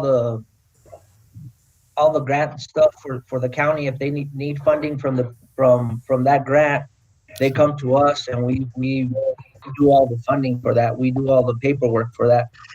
So state police, MORA, and us are under all that, and the county sheriff's department are all under that umbrella of the PSAP. So we're the PSAP for this area. So we it's not about, I guess, just everybody has their own radio dispatch centers. Yeah. That's what we're looking at for the 50,000 is for the radio upgrade. In reference to vehicles, I had heard on Channel 4 that they had funding for public safety vehicles, and that's why I asked for 5. And I know that it was for monies that didn't have shovel-ready projects. That's why, we had asked for 5, and I had spoke with Senator Campos and Representative Castellano about this already. So, it wasn't about. The reason why I asked him is because it came out on Channel 4 that there was money for public safety. Okay, and I guess that was my next question to Dr. Taylor, is that I think it's going to be important that we find out, these other pots of money, because if we put it in our legislative request, and I know like a couple of years ago, the fire department got one of their fire trucks funded through a different pot, not through capital outlay. So I'm just wondering, we need to kind of see if we could prioritize that and not punch some of these into the capital outlay, and when there's other bills that could fund them. That was just my comment there. Thank you. We are looking into it. I've had this discussion with the chief of police, and we're looking at the law enforcement protection fund, but we don't see any other sources of funding for that. And I think that we were told that this was something that the legislators thought we could get funded. I mean, I don't know about the $50,000 item, only because it's relatively small. They may say, well, you should be able to get that out of your own resources.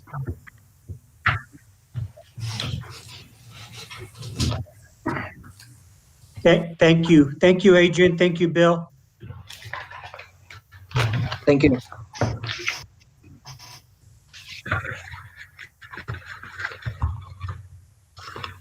Who's next, Bill? That's the end, Mr. Mayor. That's the end, okay. Yes, we whittled 24 down to 18. If we count both the PD's requests, that's 18 total of the priorities that we listed. Okay. Mr. Mayor. Mr. Montoya? Yeah, I think that this is good progress.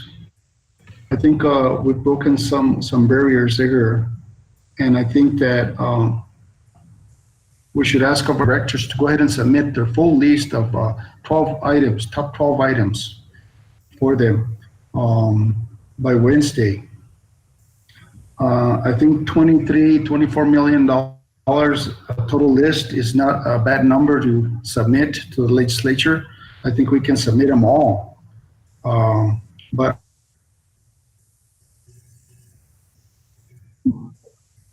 I would still like to cut it down to the last 10 projects by priority by Wednesday, if we can come down to that number. There's so many needs. Our citizens don't realize what's been going on the past 20 years. A lot of times they're too busy dwelling in their daily lives, and now dealing with COVID and everything, that's why they entrust us to do this kind of work. And it's going to be hard to make these decisions to come up with 13 out of 31 projects or out of an 18 by prioritizing this. But you know what? A lot of our structures, our building structures, if we're listening right to our city staff, our roads, our parks, and our facilities are in dire need, and they have been neglected. And if you go tour them, you can tell. Torn carpets here, solid waste. We're just waiting for an accident to happen. This building's with asbestos, you know, it's a matter of time before we got to close the doors down. So there are plenty of requests and things that we need to address. I know economic development is important, but to me, improving our systems and securing our waters for the future generations and upgrading our buildings is important to our staff, to Mayor and Council. It should be important to have a good workplace to go to work at. So we got our work cut out, but I would recommend that, Mr. Mayor, in order to come down to the top 12 priorities and submit the whole list. I've been here when we've submitted and we've gotten, $32 million in 1 year. I don't know if this is that year or not. Maybe yes, maybe not, but it's worth a try. But we do got to pay attention to our senators and representatives and do submit, the top priority projects that we want to be addressed. And I know times they're the same projects every year, but there's not enough money to do them all in one phase. And I know other past administrations have walked away from doing projects on different phases, 3, 4 phases, because they never get completed. And now Santa Fe wants us to do projects that can be completed. And that's hard to do when you have 20 years of neglect. So it's a tough challenge, and I want to thank every director that spent their time on coming up with this list and priorities of their departments, their respective departments. And every director is going to want, their department to shine. And there's a lot of need. Again, development with Rodriguez Park, this is something that we need to look forward for the future. I mean, we're not going to be in COVID forever. This will go past. The doors will have to open back up for the city of Las Vegas. But when we do open them up, we need to be making sure that our infrastructure, that our offices, that everything is adequate in order for people to come and visit us. And the Gallinas River Park, a lot of people are putting in a lot of effort into that. And it's going, it's got momentum. We got to help them out. So the farmers market, there's another group there that we can't depend on the grocery stores all the times. So we're helping them, the farmers and the ranchers, with that area. So we have our hands full, Mr. Mayor. I won't take up any more of anybody's time, but hopefully by Wednesday, if everybody's wishes are that everybody still submit their 12 top priorities to us, and then we'll break it down and we'll see where we go from there. Very well. Thank you, Mr. Montoya. Thank you, Mr. Mayor. What I'd like to do is maybe get a sense from Bill as to how we want to proceed for our meeting on Wednesday. I don't know if you want us to prioritize 6 projects or 10 projects, if you may. I think, I might agree with Mr. Montoya. I don't think the tally is that much. So I don't know how you want us to proceed. I don't want too much discussion happening on Wednesday night as much as presenting the projects to the legislators. They've already asked to keep it to try and keep it to an hour. A lot of them responded to the fact that the meeting invitation said till 10 o'clock. And they were saying they didn't want to, they couldn't sit for a meeting for 5 hours. So I want it to be very, very productive, and I want it to be very precise and succinct. So I'll let you guys comment on how we should process that. And I also have a question.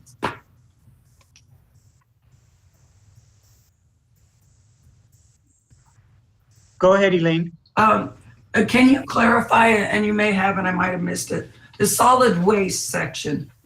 In looking at the comprehensive plan, and you had brought it up before, are we considering outsourcing? Where are we on that process?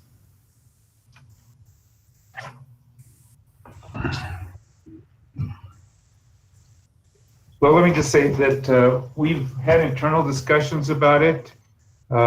We've looked at, we're looking at what some of the other communities, what their experience is and what the costs are. I think that there is a concern that if we do outsource, it probably means, if not immediately in the long run, an increase in the rates that people will have to pay, perhaps a significant increase. And so we're not at a point where we can make a recommendation to you on that. Okay, thank you. But let me just say, I mean, so Councilor Montoya asked us to get down to maybe 12 projects or so. I mean, if you want to authorize staff to make that decision based on what we heard today, we could do that. Maybe a better approach would be if everybody would just send their top 6 or 7 into Bill, and then we can see how it all tallies up. But we need to get that right away. So if you could send us an email to me, or let's just send it to me because everybody has my email address. And then I'll get back together with Bill Hendrickson and our other directors to come up with a list that we would have available by for the Wednesday meeting. Mr. Mayor? Yeah, Mr. Mayor. Go ahead, Mr. Romero. I just want to, I think it's probably, I understand, where you and Councilor Montoya are, is let the staff kind of put together. We've seen their list, and I think it's important that, we are the representatives of the community. And I just want to give, again, my 2 cents on to where I think, the priorities are. And mine is roads, infrastructure.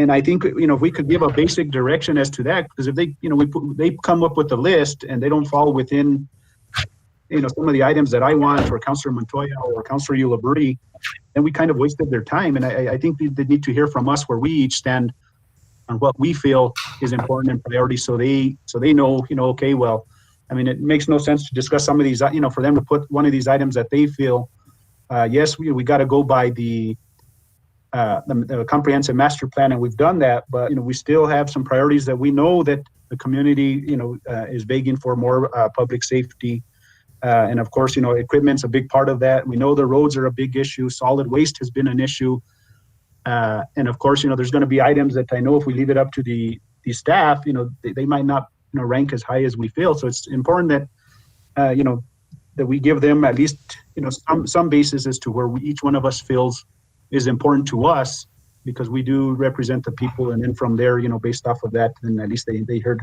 what we have. And I just also want to know that note that in speaking with the former legislator, the realities is each one is allocated so much money for their district.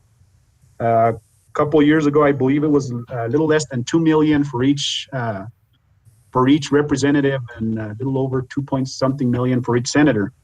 But each representative, has many entities that they represent, and from there they, on their own, distribute, to each community or based off of what priority they feel.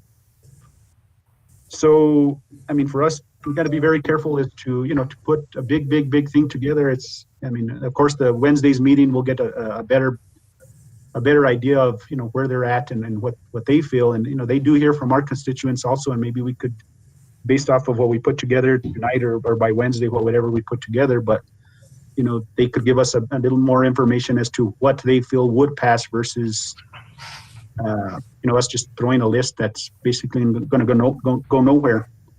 The other important part is remember that the governor does have her pot of money too. So if there's some, I don't know, Mayor, I know, maybe we could get together with the governor and some of these bigger pots or priority items, maybe put one of the fundings through her allocation.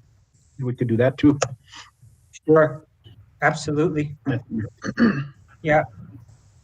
And I guess, since we're expressing what projects we think are most important, every single project presented tonight is important. And I think, but I am going to side for economic development and jobs and for the youth of our community. And I really think that that Rodriguez field, the soccer complex, the Little League fields, the softball fields, the baseball fields, I really, really think that is going to be our biggest buck right now. And I think that's where I really like to see things go for the community. I think it's exciting. I think the Riverwalk is exciting. I think Carnegie Library is beautiful. We're one of few communities that have one. So all of them are important. Our streets, boy, do we hear from streets, but we also hear a lot about solid waste. So I think everything that was presented tonight, including the cars and for the police and the radio upgrades, all of these are very important. But just so you all know is that I'd really like to see that sports complex, the Rodriguez Field Sports Complex, become move from a dream to a reality. Thank you. So do you want us to all give kind of our areas of priority? You can. Can we do that? Go ahead. We get I'm kind of basing it on a lot of the residents' emails and calls to me, their priority. Okay, these aren't my priorities, but based on a lot of their concerns, policing is important. That's a number one priority is policing. And I get a lot of calls from residents. You go on Facebook, we have a huge problem with policing. So that would be one of my priorities. Again, we get a lot of calls on the utilities from residents. That would be a second priority. And then third would be roads for me. Those would be my top three priorities. Mr. Mayor. Mr. Mayor.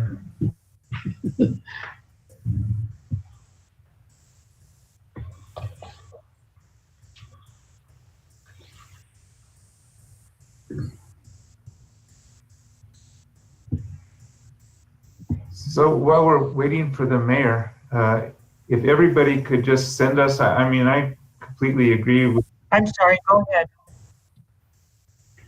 Go ahead. Mr. Ibarri, did you have a comment? No. Okay. I did, Mr. Mayor. Who's this? Mr. Mayor. Councilman Montoya. Councilman Montoya. Go ahead, Mr. Montoya. Yeah, Mr. Mayor, so we can wrap this up. Can we just go ahead and we heard the priorities that the directors already have. I wrote them down. I know what they're asking for. Can we come up with our own like 12 projects, top 12 projects by seniority? So after we talk to our senators and representatives on Wednesday, maybe we still have till the 17th, I believe, to submit our request to Santa Fe. Maybe we could meet after Wednesday and hash this out to where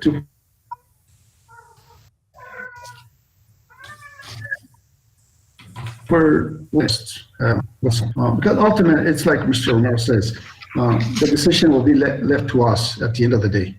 We just wanted recommendations from staff and from our city manager and economic development director, because it's important for us to hear from them, as well as, like Mr. Rodriguez said, from the public, our constituents, what they're wanting and requesting.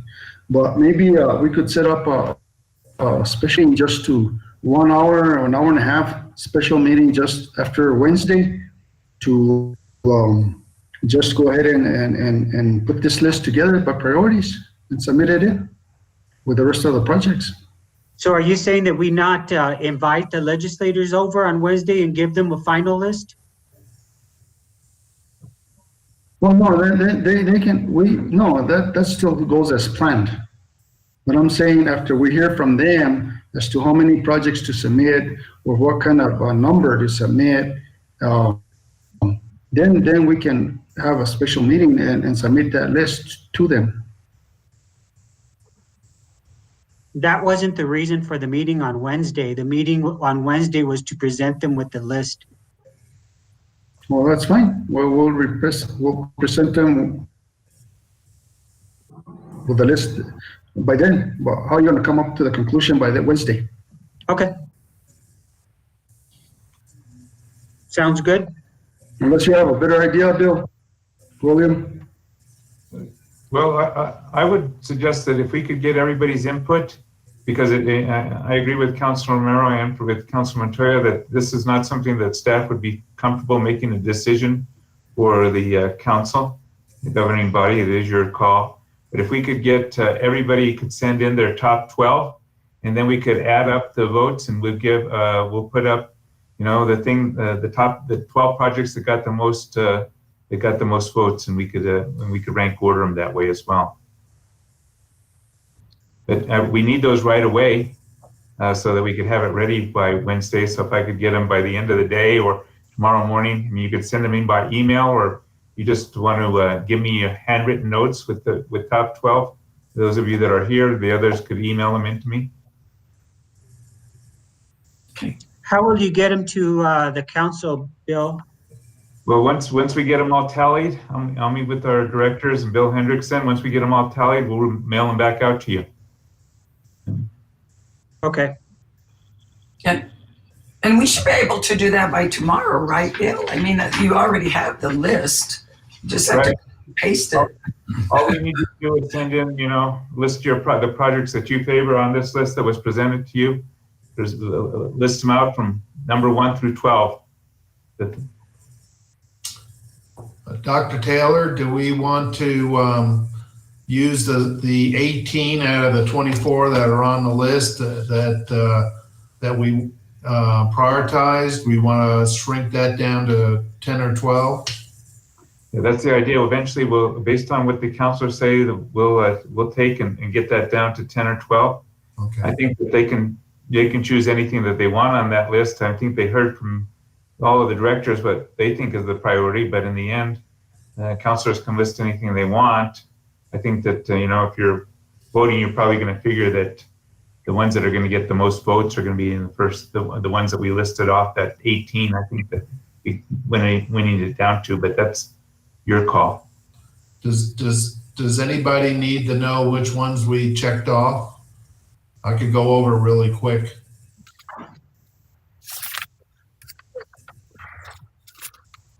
Bill, can you real quick? Thank you. Yes. Okay, so on page 1, they're listed 1, 2, 3. Those first 3 were for utilities. They'll have.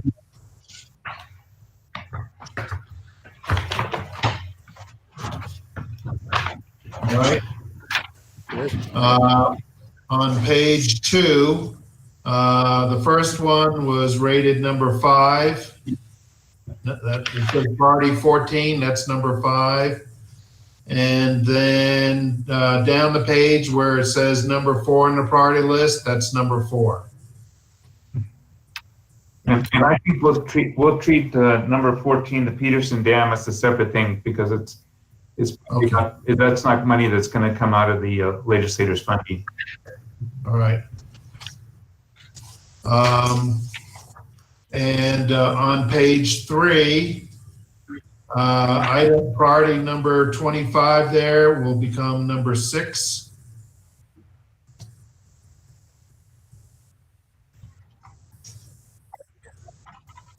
And then on. Bill, would that be 5 instead of 6 because yeah, Peterson? it'd be 5 instead of 6, yeah. If we take out Peterson, that's correct.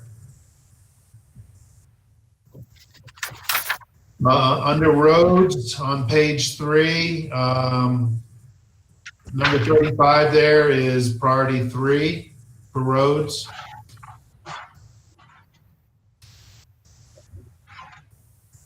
On page 4, the one that's numbered 6 on the priority is number 4.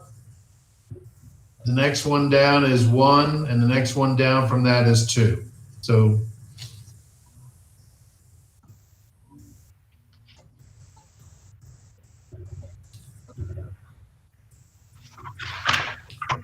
on page 5 for parks, we have Rodriguez Park as number 1.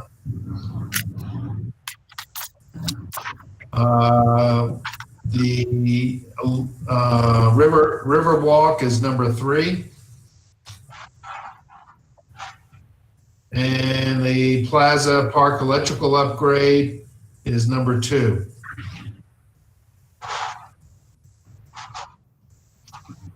On facilities, I think the museum and Carnegie Park are probably tied, but I have them down as 1 and 2.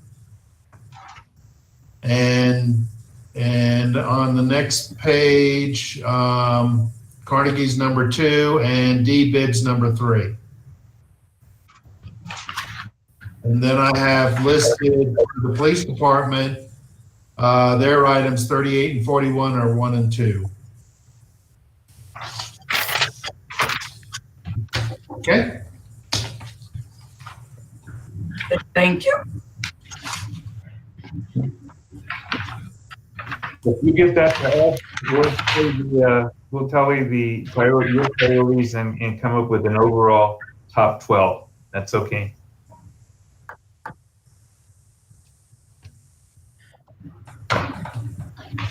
So is it my understanding that that list is going to go out to us and we're going to prioritize them ourselves?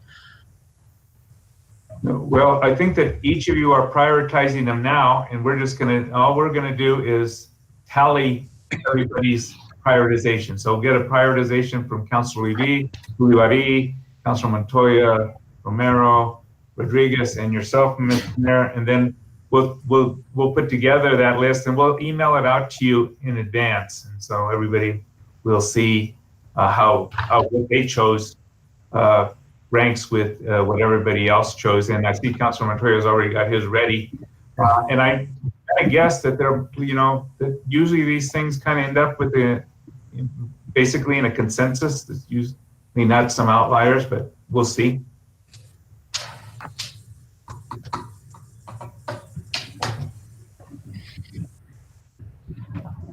I'm finished.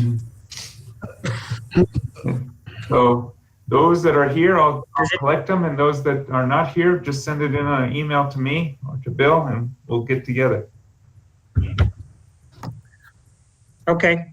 Does that work for everybody? Yes. Sounds fair.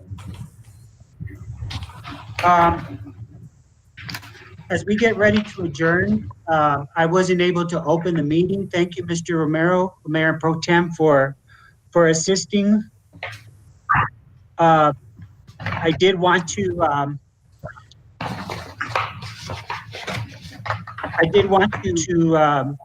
denounce the riots in Washington on Wednesday last week. I think it was deplorable. I think it's a threat to our Constitution. And I really think that the people of America expect a lot better from their leaders. I also want to recognize the death and the passing of Mr. Bobby Quintana, if you guys didn't already. Big benefactor in the city, in the community. And to his family, I send out my sincerest condolences. Thank you.